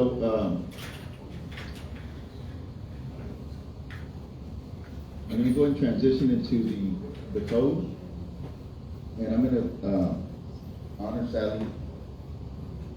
And so, it's a simple process. I was overanalyzing for years, overanalyzing it, and with the trauma, generational trauma, whatever you want to call it. When I was deep into these data dives or trying to, understand the code, I remember in my office, I'd wake up at home in my office and I'd be on the floor and I'd be like in a fetal position. I'd be in a circle. And then I talked to some psychiatrists and they said that's because of the trauma. And it's deep trauma, and you go into a protective fetal, and it's like, I could have been stretched out, but and that kind of resonated with me, and it's circular, and it's like as I started to understand this code, it was like circular, and it was like, and then it was like, once I embraced the woman being the keeper of the code, it all just came together, as you're going to see it come together right now in real time.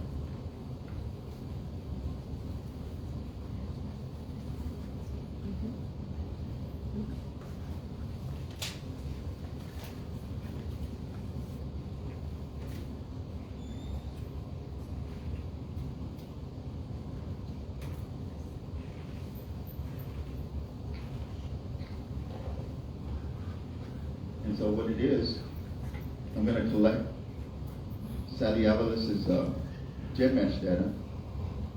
I put in her GEDmatch data into the one-to-many results. One thing that never changes, like the Primo said, this is always changing. It's been changing since day one. And they add to it, and it's this haplogroup, and este el otro haplogroup.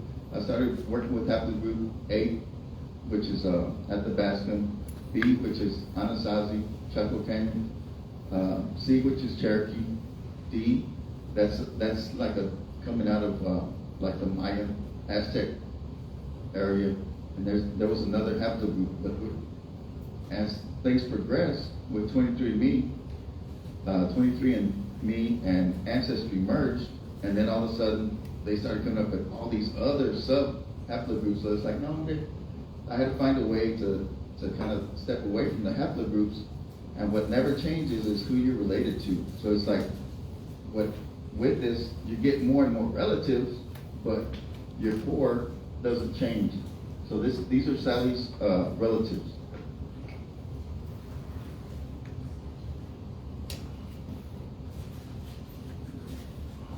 And I'm going to copy all of the data and put it on an Excel spreadsheet.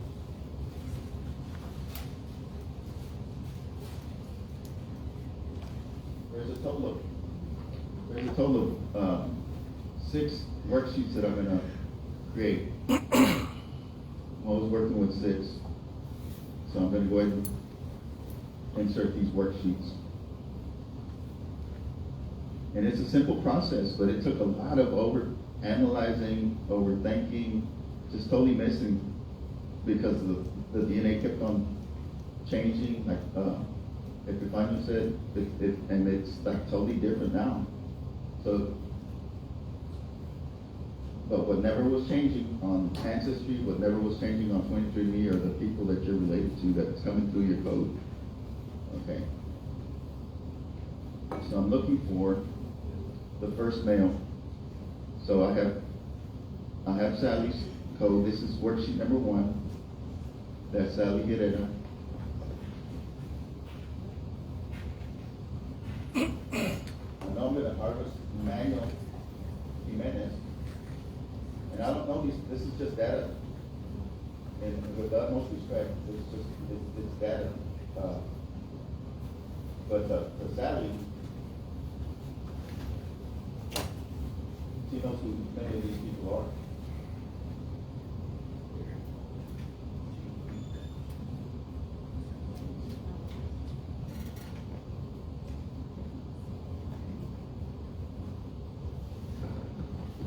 And keeping it simple, I use this to find my mother's Bar, Louisiana relatives. So okay, it's been proven. So I'm gonna look for Manuel's number.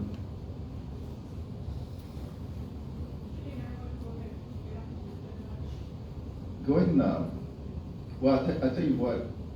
Yes, that way I can. Because this is going to take me just a little bit. So it's M354145, and you can do this. Go ahead and bring your jet match up, and I'll identify your donor. So in this case, Manuel C. Jimenez. If you have your computers with you, go ahead and bring up your JED match. M354145.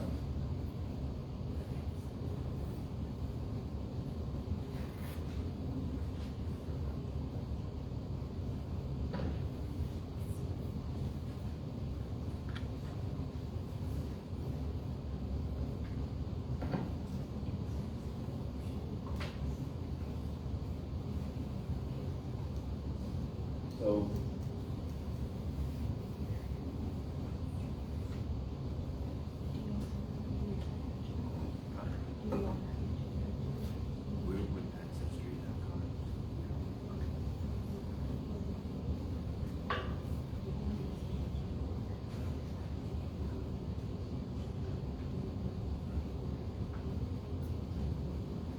second up just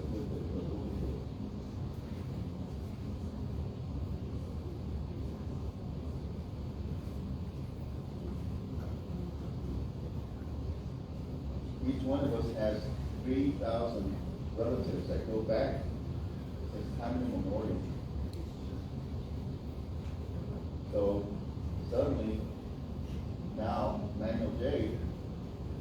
and Sally, we're looking at 6,000 people since it's going back since time immemorial. The thing about GenMatch, like I was saying, is it takes you to that 6th, 7th, and 8th generation. So I'm not this mathematician, but what helps me understand it is 50 years per generation. So if we're looking at 8 generations, we're looking at 400 years. If we're looking at 6 generations, we're looking at 300 years. So, you know, I don't want to go back to the knuckle dragging. This is enough for me. And so I'm going to literally connect it, and the code's going to be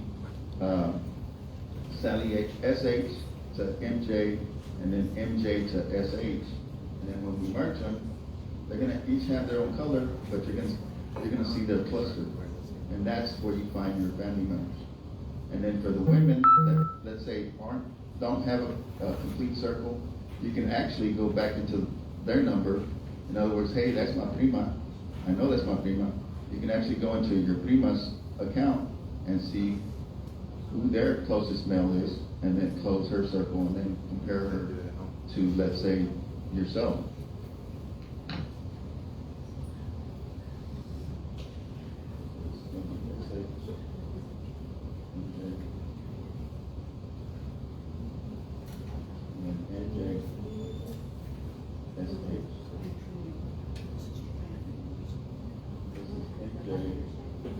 And this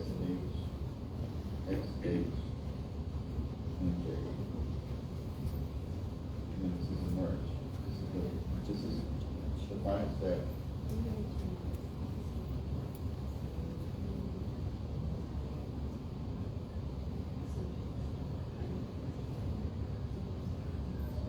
You can always go back to this first slide if you want to get email access to this contact information, but I just used the first 3 columns of information.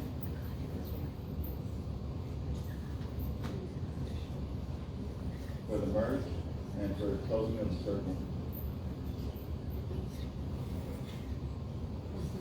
And I know these are our families and our relatives. I don't mean to be so cold in speaking about the data, but it's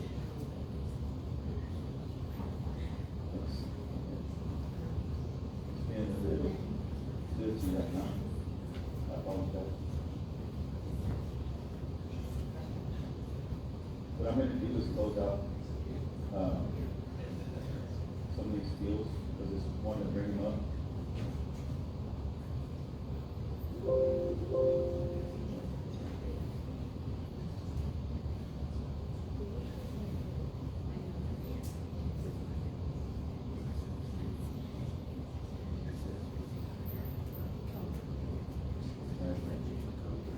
trying to collect Sally's, basically her JetMax number and her relative.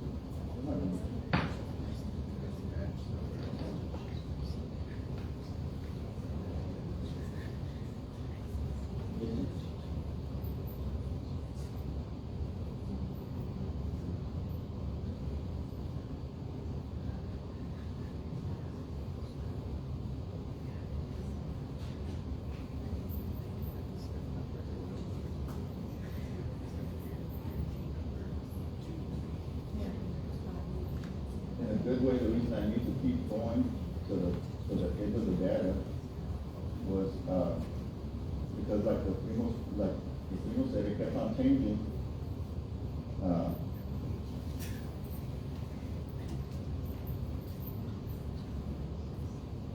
But once we were able to get people to upload the JetMax, the relatives are not changing. So I'm going to assign Sally a color. Okay.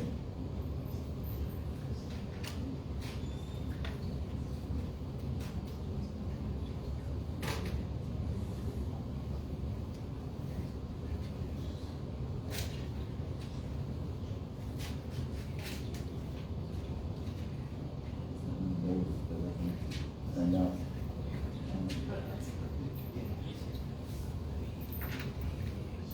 and then we're going to incorporate MJ's, and Sally doesn't know who MJ is, but that's her first. That's Manuel C. Jimenez. If anybody on Facebook knows Manuel C. Jimenez, he's about to become Sally's relative. Since time immemorial. Well, we'll see, because that's a powerful question. The reason I say that is because there's this thing called endogamy.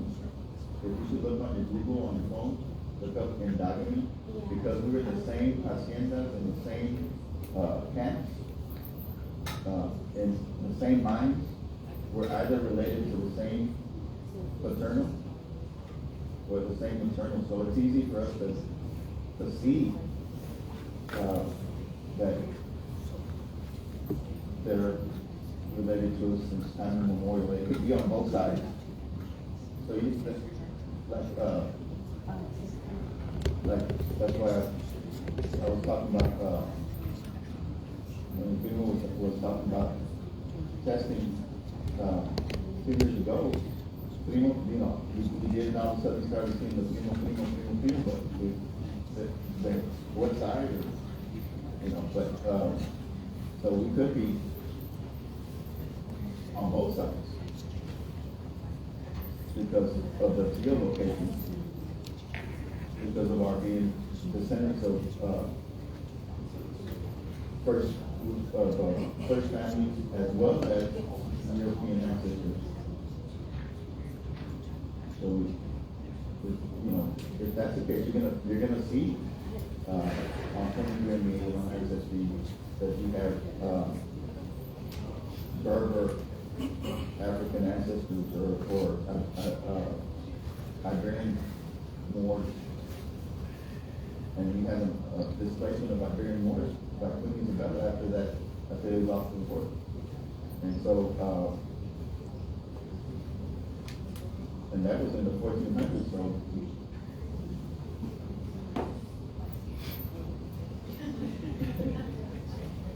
I apologize, but this is, no, this is it comes up, but it's a process of honoring our.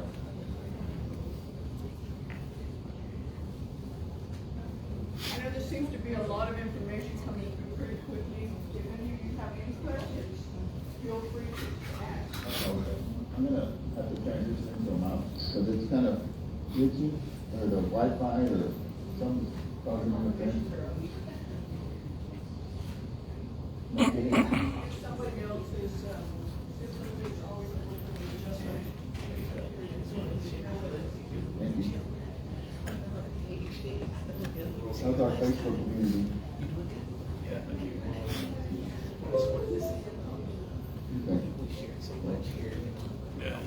This should be a little better. There's Salinas that are Explaining to some of our people back here that when you get your DNA matches, it's really a great thing. Because you'll receive some kind of notification that you got DNA matches. And what Diana has done for ours is she reached out to the ones who have connections to theirs. And we've shared the trees so that we can figure out where do we meet. You know, sometimes it's almost be like 2 or 3 generations out. Sometimes it's further out. So those of you who usually know how important it is to find them even 10 generations out. It's either great to find out when these people died, what was their family, what were their experiences, pictures, you have regalia, all of those are really great things to find out. So we're really happy to learn what they're doing. But if you've got questions, please feel free to ask.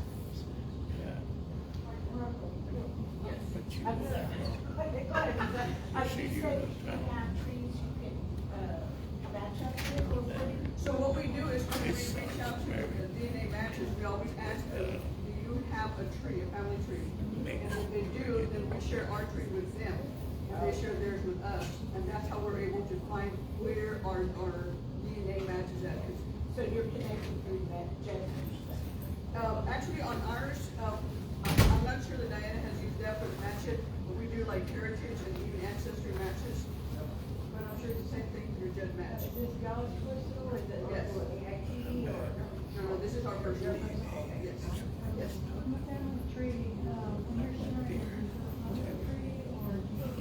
Ours is private. So we share it with whoever had the DNA match with. And the only reason that we do that is because we found that when we made it public, everybody was able to make changes to our tree.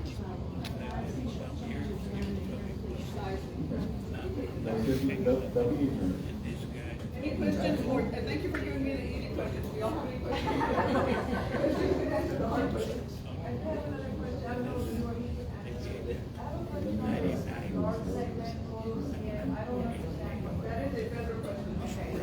Okay. Asking about the segments. And so let me share what I'm doing right now, and thank you for your patience. So this is the first half of the data, and it's going to be MJ and SA. That's the first half.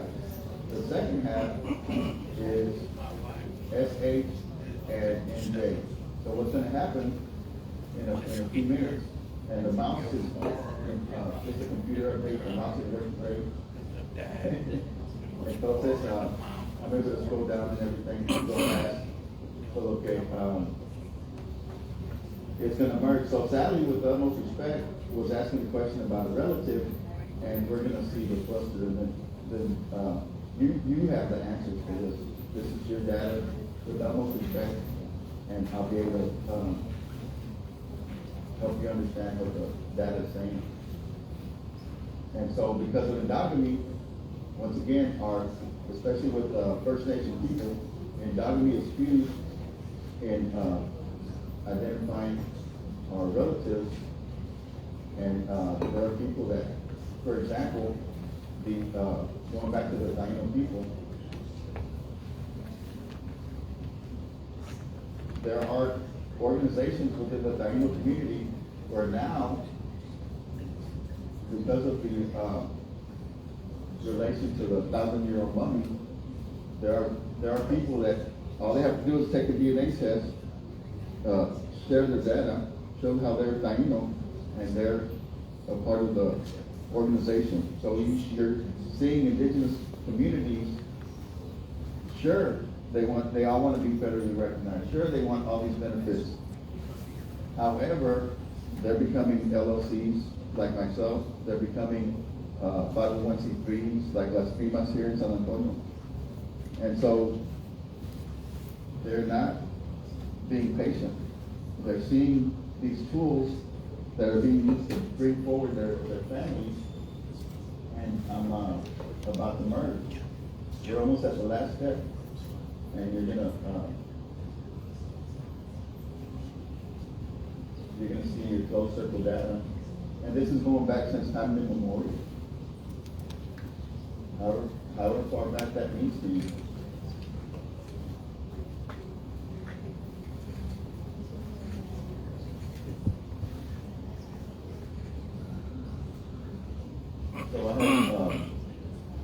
So I'm basically about to copy and paste MJ, SHMJ to the merge worksheet, and then I'm going to merge it, and then you're going to see these clusters. It's going to be MJ, SHMJ, and that cluster, that cluster represents a circle and a relative to these two people. It could be first generation, it could be third generation, it could be fifth generation, it could be eighth generation. And so this is very sacred to me because I've used these processes to help find my Hernandez family that basically fall off the paperwork, the archive in Taft, Texas. And I was able to reconnect with a Hernandez descendant last weekend at a funeral for the first time. I blessed her with his code, and since then she's had 4 people. So I'm going to go ahead and delete this column, and then I'm going to merge. So I'm going to move this one over, move this one 2 down. I'm going to go ahead and, this is the only way to merge all the data. You stop focusing on the lines, and then it's the column now. And then you go over here to the A through Z, and you sort. And this is your genetic circle. These are your genetic relatives. If it's, if you see it in your color, but no male, then you can actually, in other words, if you have a female coming through that you know is a relative, you can actually look at her male relatives and do this process, and then all of a sudden you start to understand how you relate. I'm seeing someone I know, not personally, but I've seen her data. It comes up on many of our data. It's Dora Guzman.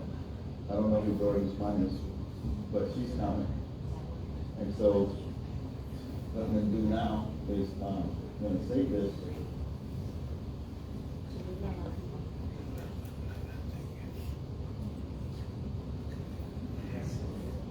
As MJ, SH, SHMJ.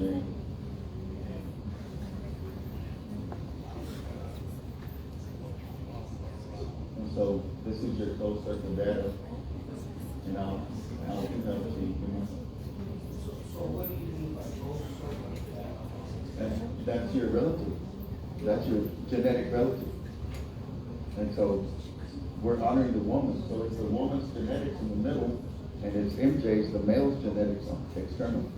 So the woman's at the core, and the male's is on the outside. And so it's just right. You can pick. Yeah, I know. Right.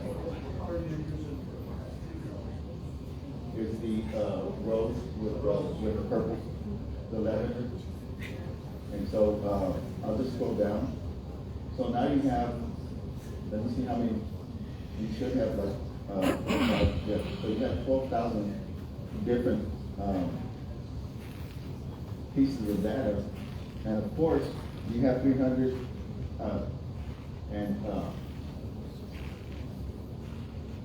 let's see.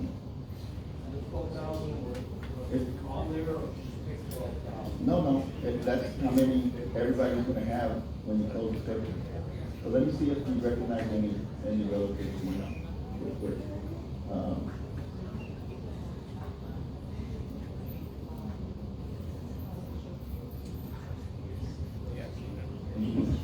Okay, that copper chopper? Is it cooper chopper or copper chopper? Okay, you see how it's not surrounding? It's just male. So he's MJ.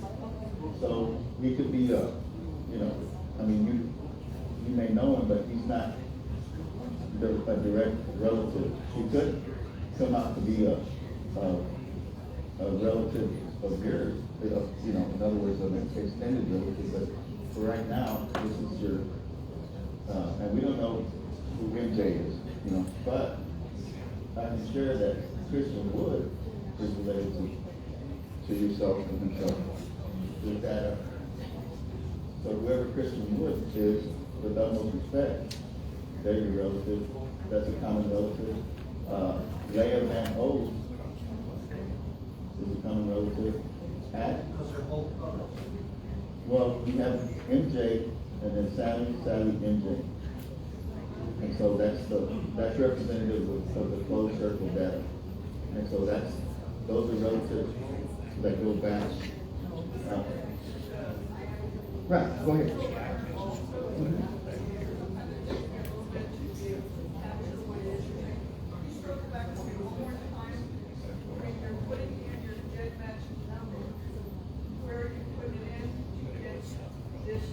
Okay, so circling back. We're going to circle back just to see where you put your gen match number so that you'll give your DNA matches. So with utmost respect, I'm not trying to stress anyone out or make anyone feel uncomfortable or anxious. I mean, this is one of many of our sessions. It's one-to-many results. One-to-many results. It's on the one-to-many results page where you're going to put in your gen match number. And so once you have a GenMatch number, once you've uploaded, regardless of which company you get your DNA, once you have your GenMatch number, you're going to put it in one-to-many results, and then it's going to give you 300. Let me take the number, because I'm going back and forth with my mind between 300 and 3,000. 3,000. It's going to give you 3,000 genetic matches. Now, these are processes that we've used with adoptees. That's one thing I was never prepared for. Never prepared for was blessing persons that were adopted. And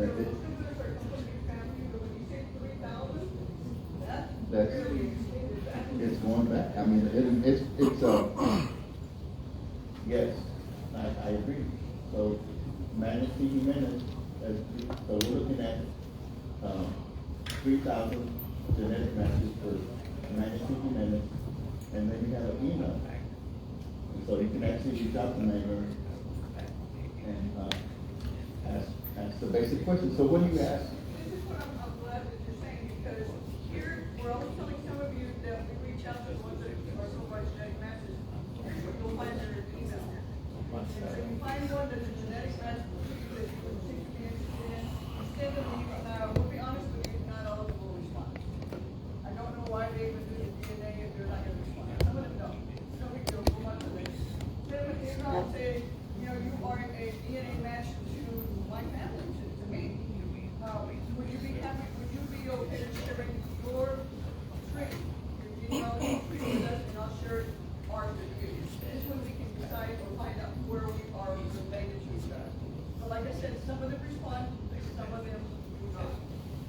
about, as, 3 months talking over here, I haven't had a chance to look up, because I was so focused on sharing what I'm passionate about is sharing with as many people the code and how to close the circle. But I haven't looked up until now to see that you're so close, isn't it? This is very close. So when I'm looking for, it's okay for you to look at your top 10, because as you see, you're looking at 3,000 people per person. All of a sudden, okay, just unplug. I got a headache.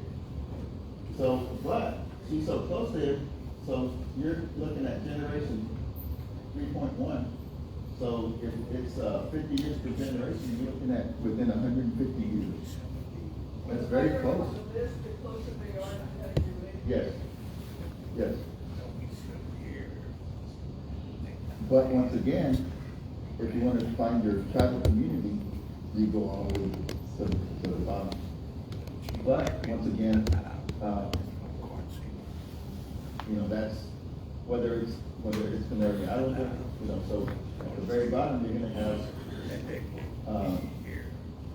whether it's Mission Descendant. That's a lot of data, but this is the area that I'm looking at. That 4.6, that's just 4 generations. And so that's pretty accurate. The third column is a generation. She said the third column is a generation.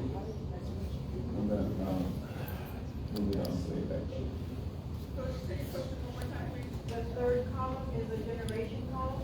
Well, because I'm a visual learner like my prima, it gets overwhelming. It was too much for me. I tried everything. Trying to look at everything. No, hombre, puro migraine. And that's where I learned to just take this. This is a papa. This is right here. Just take your kid name, kid number, and name to merge, to see who clusters and who you're related to. And then this is the data as it's presented on GEDmatch. And so this is where I just looked up and saw that Sally is 3rd generation, right here, 3.1. So Daniel Mendoza would be a good person to analyze. Once I send this to you, I would recommend that you check Daniel Mendoza next and see how you're related to Daniel, or if you're related to Daniel, since he's the highest or the closest match to this donor, this MJ. So what is the largest segment of it that's 35? No, sir. I haven't gone there. I do have cousins in Louisiana that they actually adjust as if this isn't enough. And I say it with the utmost respect, but they're this passionate.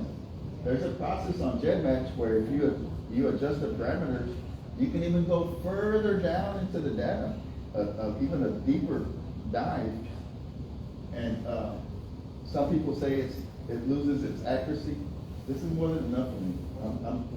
Because after a while it becomes questionable or confusing. I try to keep the process as simple as possible because I'm not that smart, y'all. I'm not that. It starts with me. No, but sincerely, I mean, if you want to know from the heart why I'm passionate about special education and why I'm in education, I represent 20 years in criminal justice. And after 9/11, I had a heart check before that check. And it was like, the only thing that made sense was being in the classroom, working with young people. And so I went to University of, at UTEP, El Paso, and I chose to become an educator.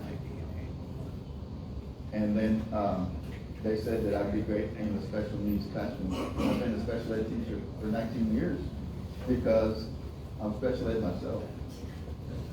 It's just not as obvious. Monday. Excellent. What does largest segment mean on GEDmatch? The largest segment on GEDmatch is the size of the largest share. The biggest segment is the share with working.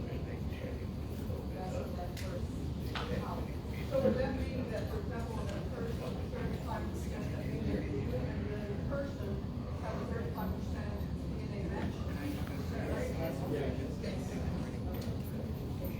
So if you go to the one-on-one, and say, we share our different, then you'll see the color codes on there where it shows your segment.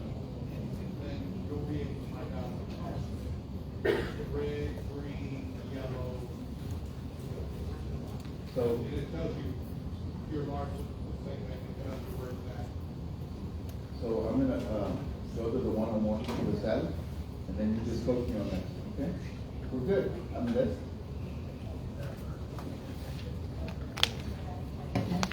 Thank you so much. So you could do the one-on-one with one person. So this is one. How does someone? Yeah, that should be fine. Your number or, intake number. Okay. This is in real time now, so thank you so much for your patience. Could you give us Sally's ticket number and make sure that we're following on our?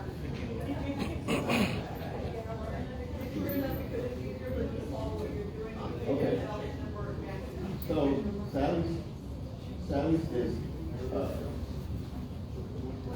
right here, HP 4899173. Y'all hear that? That's HP 4899172. And then MJ's, and that's why I kind of collected this way, that way I can always go back to the original data. And then this is MJ, it's M354145. So it's M354145. I feel like a bingo announcer. So the line club looking for a bingo announcer. So that number may have different. That's his identity. That's everything. That's him. This is it. So I'm gonna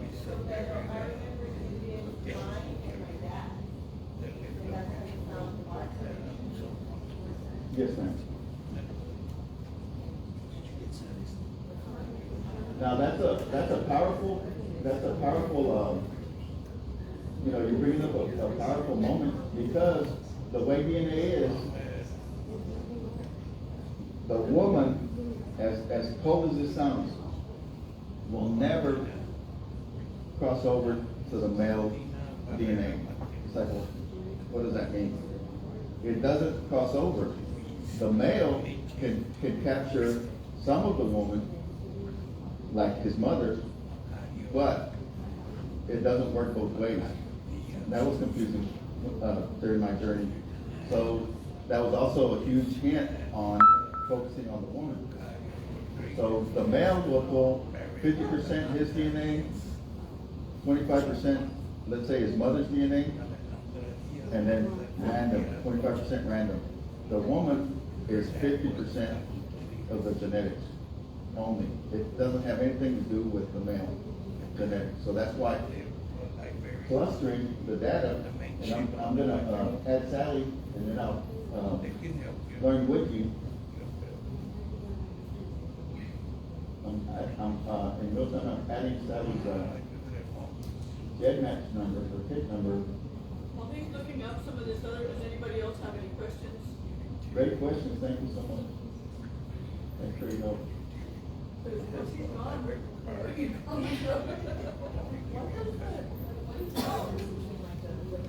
Okay, come on, show me how you do.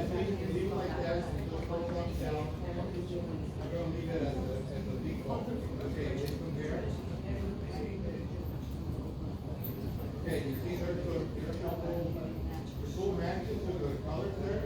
You see the green, the yellow, and rainbow orange. Those, it's breaking it down on how your segment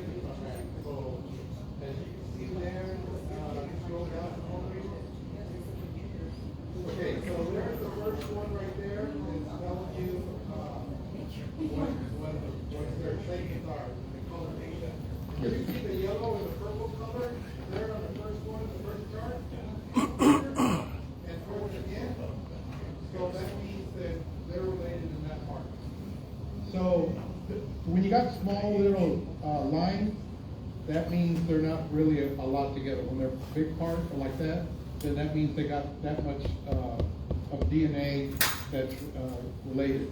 So, go ahead and, scroll down some more. Okay.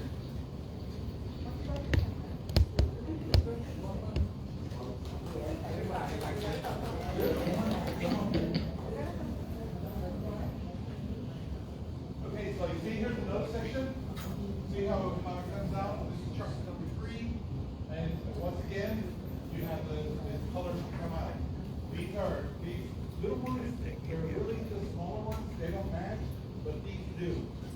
So this is how you, right away you're gonna know if you're related. If you automatically start going by these charts and you don't see nothing like that, then you're not gonna be related. And so here's another one here. So here it is again. There's this big segment here. So that's what it is. And then it tells you which chromosome. What, exactly. Now when you get to the very bottom of it, see once again, here we go again, up here. And so you're really related a lot on here with this individual. Because some of you might just only have one. Yes, ma'am. If it's a solid, you're related? Yes.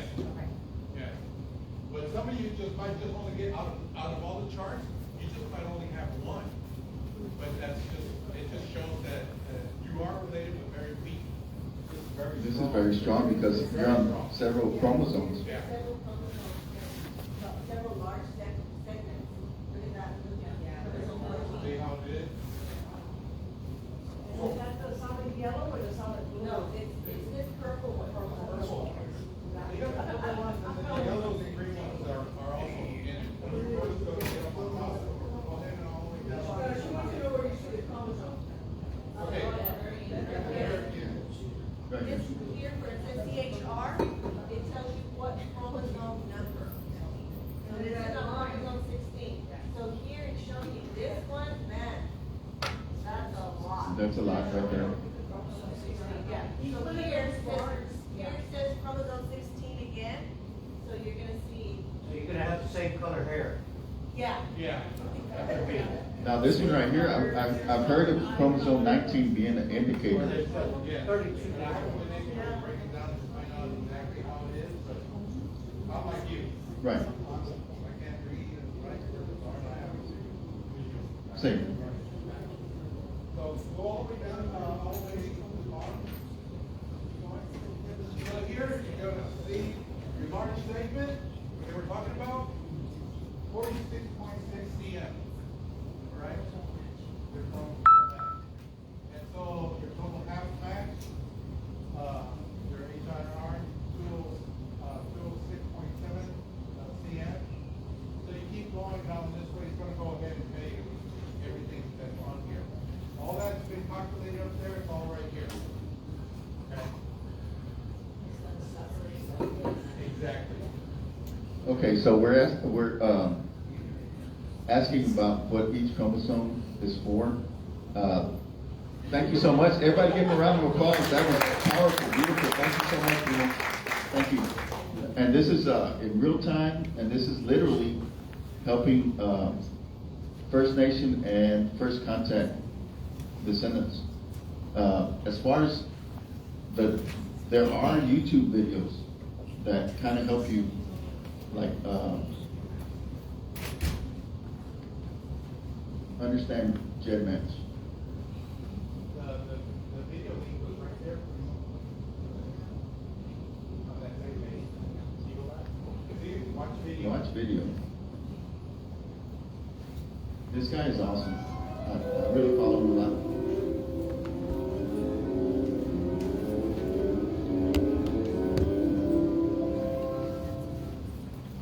Hey, San Antonio.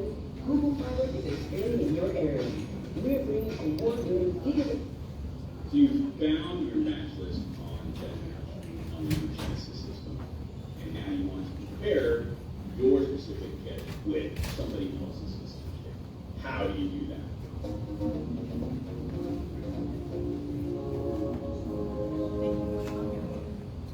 Howdy, I'm Andy Lee with Family Schematics, and this is a segment of DNA. Be sure to subscribe to our channel and click on the bell if you want to be notified of upcoming episodes. In this series, I'm going over each of the tools on the new Genesis system by Judgment. And today, I'm going to be looking at the one-to-one matching. A one-to-one matching is where you can find detailed information about a specific marriage. So let's go over the Genesis system and see how this works. And once you've logged into the Genesis system, there's actually several ways you can get to the one-to-one matching. I'm going to go through each of them just so you know how. If we scroll down to the DNA applications, we can see that there is the one-to-one autosomal DNA comparison and the one-to-one xDNA comparison. Now these tools are very similar. The only real difference is that the xDNA is only looking at one chromosome, the X chromosome, while the autosomal DNA is looking at chromosomes 1 through 22. When I click on it, it's going to get me to the Genesis one-to-one match. And you can see what you need is you need 2 kit numbers. Respecting everyone's time, I'm having a moment right now. We're going to share all this with you. None of this is top secret. It'll give you a headache, I promise. Well, I mean, that was trend setting right there. And thank you very much. I have a free mind. Be part of Louisiana, that's at your level. And still figuring it out, but that's you. That how you're related. And which chromosome. I would like to share my time. We'll share online for anybody that has more questions. We'll share with them. Yes, ma'am. Yes, ma'am. Thank you.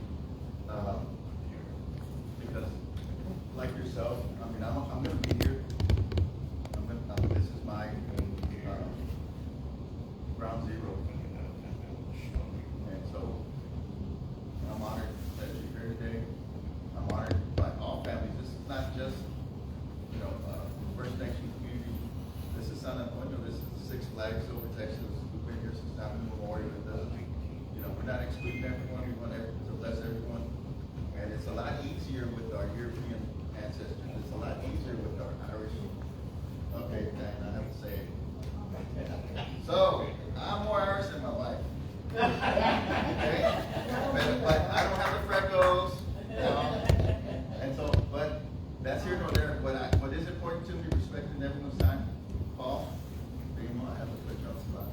Because your word is just that another level of understanding. And valued by the state of Texas, the United States, much less San Antonio. So if you come up and just tell us a little bit, not only about why they made a statue, but I mean, I don't get this opportunity. So I call on my elders, my family, out of love. Well, what's your teenager? It's been kind of crazy. I'll tell you how it all started with me. It all started with me when I was growing up, and it must have been something like they did the news coverage about the Alamo and the celebration of March the 6th. And so my mom just happened to mention something about that. We were supposed to be related to Juan Seguin. Well, I knew who that was, kind of. So it was kind of picked up. And then she also mentioned something about the Canary Islands, which we really didn't know what that meant. To me, it was sounded like an island full of pretty little birds, So that started the whole thing. But we were going, taking my grandmother, who lived down the street from us, to Floresville in Elmendorf, Texas, to go visit the family. I didn't know how we're related to these people, but it was an old farmhouse, and there were a bunch of very rustic people there. And my godmother, this is the Flores family from Elmendorf. And my godmother, when we would go see her, she always gave me a warm hug at this old farmhouse. And she would meet us at the gate. And I remember her hands being very rough, working on the farm. And she lived there with her brothers. And, that kind of thing. So I was just fascinated. I would see pictures on the walls of this old farmhouse, and I saw myself, my baby picture up there in a diaper, which was kind of weird. And I'm looking at all these other pictures on the wall that I never really understood anything about. I just went out and did my thing, played with the well, and pumped that handle and get the water out of there, and then I had to use the outhouse that was out there, which I thought was funny. Because the old outhouse had a Sears kettle out there, right? And I laughed. I'm like, so eventually I started to put things together. I got older, and then I started realizing that, whoa, wait a minute. This family's been here for a very long time. And I had heard that the family, the original property, Spanish land grant, going back to like 1712 or something. And then I started going back, when I was able to drive, I went back over there and I talked to her some more. And then she told me this picture on the wall, this family, and even a horse in the picture, were my Flores ancestors. And when I started doing more research, then finally the DNA thing came up. And I found out a lot through that, and meeting new cousins. And it was just a fascinating journey. My Canary Islanders, I joined the Canary Island Descendants Association. After that, it was a 1718 San Antonio Founding Families and Descendants, which I was like, I had never heard of before, and so I just sent over the Hernandez family there. And then eventually I found out that my wife Joanne is actually one of my cousins. I had a cousin. So it's been a fascinating journey. The thing with the statue downtown, when they came up with the 300th anniversary of San Antonio, they were going to do this monument of the founding families. I was asked if I would be the model for the Canary Islanders, and I'm like, man, but they were like in their 20s or something when they came here, I'm over here, I'm almost 70. So, but I did it. I had to go up to Austin to do a casting and everything. It was like really cool. And so, but I've been finding more and more. Somos primos on the internet. Johnny and Klein in particular had a lot of genealogies, the family descendants, and he winds up being a distant cousin. I found out, and I don't know, and it's like our cousin over there was saying, you get a feeling, right? You get a feeling, and it draws you, and you're not sure of that feeling or why it's calling you, but it calls you. And so when I started looking at all these other genealogies, because I did the DNA stuff and trying to find Garcia, my dad's side of the family, I found Pantoja, which goes way back in Mexico, and eventually, with the help of another cousin in California, he let me know that one of my great-grandmothers was La Malinche, who was one of the slaves of Hernan Cortez. And that was like, I'm going, who? So I've learned a lot more that way. I started doing Garcia. My Flores family goes way deep into Mexico. Eventually, I found out that Flores connects to Marcos Alonso Garza Arcon and Juana Trevino. The fascinating thing there was that there's a book called the First 23 Generations Descendants of El Cid. And I'm like, when I looked through that book, and it's not available by print, but the libraries have a copy of it. But I was able to find at about generation 22, there was Juana Trevino Quintanilla and Marcos Alonso Garza Arcon. So she is a direct descendant of El Cid. And I was floored, right? So I was able to find a society called the Order of Descendants of El Cid. It took me about 3 or 4 different tries because I kept missing documentation at some level. The genealogist there is a professional. And so I talked to him. I even called him on the phone. He had me on the phone for like an hour. He goes, "You're so close. To keep trying, because I've been so frustrated." Joanne's family, my wife's family, was through Escamillas, and she had no problem. I had no problem with her documentation. But I finally was able to prove my line. And once that opened up to El Cid, and the only thing I knew about El Cid is I remember the movie with Charlton Heston way back when. Okay, yeah, that old. Okay, so I remember that. And so once that opened up, then I started doing other organizations that opened up. There's one called the National Society of Saints and Sinners. So I laughed and I said, well, who's the sinners? He goes, well, we are. Well, I guess so. So we have a lot of saints. I'm not sure that one of them, well, the genealogist for El Cid is also the genealogist for the National Society of Saints and Sinners. So he had said, you can join the society, you only have to do a short form because you already have a crooked line from here. Do you want to do Charlemagne? And I'm going, Charlemagne? And I said, not yet, because one of the saints, or the kings going up to El Cid, was King Fernando III of Castile and Leon. That's our San Fernando Cathedral saint, San Fernando. That's who he's named after. So going there forever, and with my wife and the Canary Islanders, I said, that's my great grandfather right here, you know. We gotta join this. We gotta get him in there. So we've been working on that. And then Charlemagne. So there's another society called the Society of Descendants of Charlemagne. So we joined that organization. We wind up having a Viking descent. So we're joining another society called the Legion of Vikings and Valkyrie. So we've got that in the works right now. So there's a lot. You never know what you're going to find out with genealogy. I'm still researching my Native American side. Do more.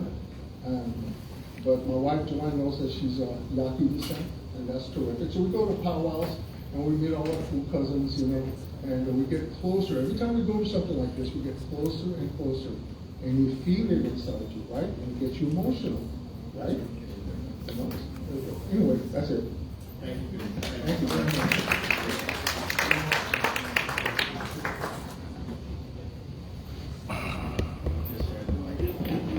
I just wanted to share a story. I'm Eric Negron. I'm a member of the 1718 San Antonio Founding Families and Descendants through my wife, none of my genealogy.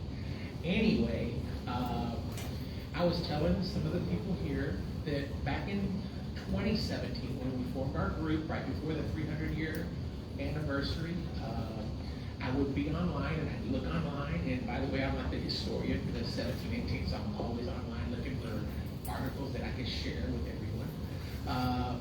There was a story of the native Indians from the Alamo Mission San Antonio de Valero who came to the rescue of the garrison at the Presidio de San Antonio. The Presidio de San Antonio was attacked, let's say 6 in the morning. They were overwhelmed by Apaches, a large number of Apaches. And back in those days, when they went to battle, they would battle as long as they were winning because they did not want to lose a lot of warriors. It wasn't worth it to keep the battle going. So they wanted to also, to save their resources. Well, anyway, when the Indians, the Native Americans from the San Antonio came to the rescue, the Apaches called off the battle, and that's the only reason San Antonio was able to make it through those times. Of course, they drove off all the cattle, all the horses, food, the spares, whatever they could dig up, whatever they could bring from Oklahoma or nearby.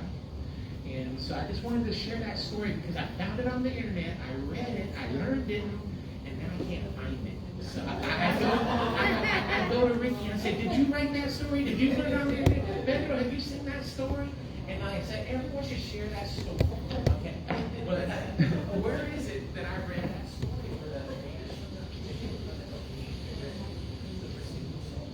And I did also read, like, when the San Antonio stole horses, the soldiers had to go and get their horses back. Otherwise, you're going to visit, here in the wilderness without horses. So the scouts were the Michigan. So Michigan were the scouts who led them following the trails. They would and they would capture the women in camp, enslave them as prisoners. But they would encourage the others to come to terms with peace. In 1749, the Apaches and the soldiers had a peace treaty, and they call it Bury the Hatchet. I call it Bury the Hatchet. And there's a marker downtown where they say that they took place. And so I know these events took place, but they need to be documented. Thank you. Thank you. With that much respect, in closing, for myself, Lima, I'd like to share the mic. I'd like to share the mic. Yes, please. Tell us about yourself. And I wasn't able to bless you, but I'll be able to. I'll be able to. Just introduce yourself. It's such an honor for you to be here with us. All right, my name is Lisa Santos. I'm president of 1718 San Antonio Founding Families and Descendants. And as Eric said, we started back in 2017 to be prepared for the 300th anniversary. So what we're doing right now is the same thing you're doing. We're looking at DNA, we're doing our genealogy, we're learning about the history. So we look at old books, we look at the names, we look to see if we can verify that the soldiers that came in 2018, we try to find their genealogy, and one of our very first ones was Paul Garcia. And he was one of our first members. He submitted his genealogy. We reviewed it, we verified it, and he's a member of the Alvarez, right? Francisco Hernandez through his daughter, Hermegilda. That's what I remember. And as Paul says, that he talks about the Seguins, he talks about all the different people he's related to. We're finding out that so many of us are interconnected, so many different ways. I just learned, Ricky, you and I don't share DNA, but you share DNA with my mother and my brother. So how does that work? I don't know, but it happens. Maybe if I lower the value below 7 centimorgans, maybe we'll match that way. Sally, I think she matches someone in my family. So many people here, if you have the kit numbers, you can then do the 1-to-1, and then you'll probably see that you do match a small amount of DNA. So I'm happy to be here, and thank you, Margot, for presenting this, and Pedro, I'm really learning a lot. Thank you. Lisa, I still think we're going to be able to go somewhere back to Mission San Jose and find some of your ancestors. Yes, I have people in San Jose and what did I say, the other mission? Espada, yes. Let me, respecting everyone's time, Nehemiah, I want to acknowledge Nehemiah and thank everyone. I'm going to call you out because my cousin, Villarreal from Pedazo Nuevo León, was a part of the Robert Red Feather dinner, and right away he says, "Hey, that's my cousin," but it's just like, okay, I believe you. And then he ended up finding, he was very passionate. It's like he was going back home, and he found the supporting documents to connect yourself and himself. So that was just a powerful moment. And everything that we do, even though we don't see the blessing, we're blessing so many people, because there are people that, humbly, I say this, you're at an advanced level. There are people that they, to this day, they don't know, and we're seeing that on Facebook with requests that are coming in. We're going to honor those requests and email the information back out to those persons that are asking for that support. I'm going to thank everyone for being here today. It's my honor. Your humble servant, Pedro Salinas Flores, honoring the women in our family. Gracias. Prima. Is there any way that you can make it available, all the people that signed in? Because there's some questions that I had to call, and he said, well, here's my, information, but, I didn't have the pin. I would say if you sign into the sign-in sheet and you're not comfortable with your information being released to anybody else, stop by and let me know. Okay? And then you would like to make a comment? All right. When you guys do this research, don't be surprised when you run into something and you're going to say, oh Lord, how did this happen? Right? So my wife has Castañeda on her side of the family. So she had to ask her dad to find out if we're related. And we're not related. So we kind of not. Well, I was taking lessons on how to speak Hickory Apache. I don't know if anybody's heard the classes. Their name is Jess Morales, who's teaching the class. Well, we found out we're related. I'm related to her. All right? So then she gave me her grandfather and grandmother's jig kit number. I'm related to both of them. I matched hers without her knowing it against Jess. Oh, come on, people, don't be like that. She's not related to Jess at all. But she's related to Jess's grandmother. Wow. So it comes around. So when you see something like that, it's like, what's going on? As long as your kids don't have 6 toes on one foot. You're okay. So don't be surprised that you're related on two sides of the family together. Like I was, and I'm not now.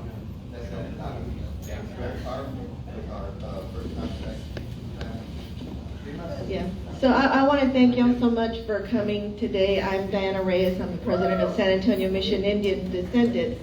And we try to put on different workshops that we think will be of interest. And so if there's anything that you might be interested in hearing, please reach out to us, because we're always looking for ideas. Next month, we will not have a workshop because we'll be doing the History and Genealogy Day here at Mission San Jose. But stay tuned because in May, we're going to have the archivist from Our Lady of the Lake University talking about, Joseph de Leon talking about San Jose papers, the forming of the missions through the lens of the San Jose papers. Correspondence between the priests and those and the governors in Mexico about forming the missions. So stay tuned for it and come out and meet us. Yes, William. I just wanted to ask for Lucas, if anybody knows what if he's still alive or if they know how to get a hold of Richard Garay or they heard of him. He used to be around a long time, probably a few years ago. We'll see if we can dig. But we just want to thank y'all for coming out. We are a nonprofit organization and we put these on for free for you guys. We don't charge anything, but we do accept donations. So we're set up back there if you want to make a donation. Everything we do is on our dime. So if you want to donate, we greatly appreciate it. But we hope that you guys will join us in May. We have a lot of other great workshops that we hope to put on. We're going to do one on, Mission Indians in the military coming up in July with a fantastic military historian that is also Native American. And so, we've got a lot of different programs, so stay tuned. Yes, ma'am.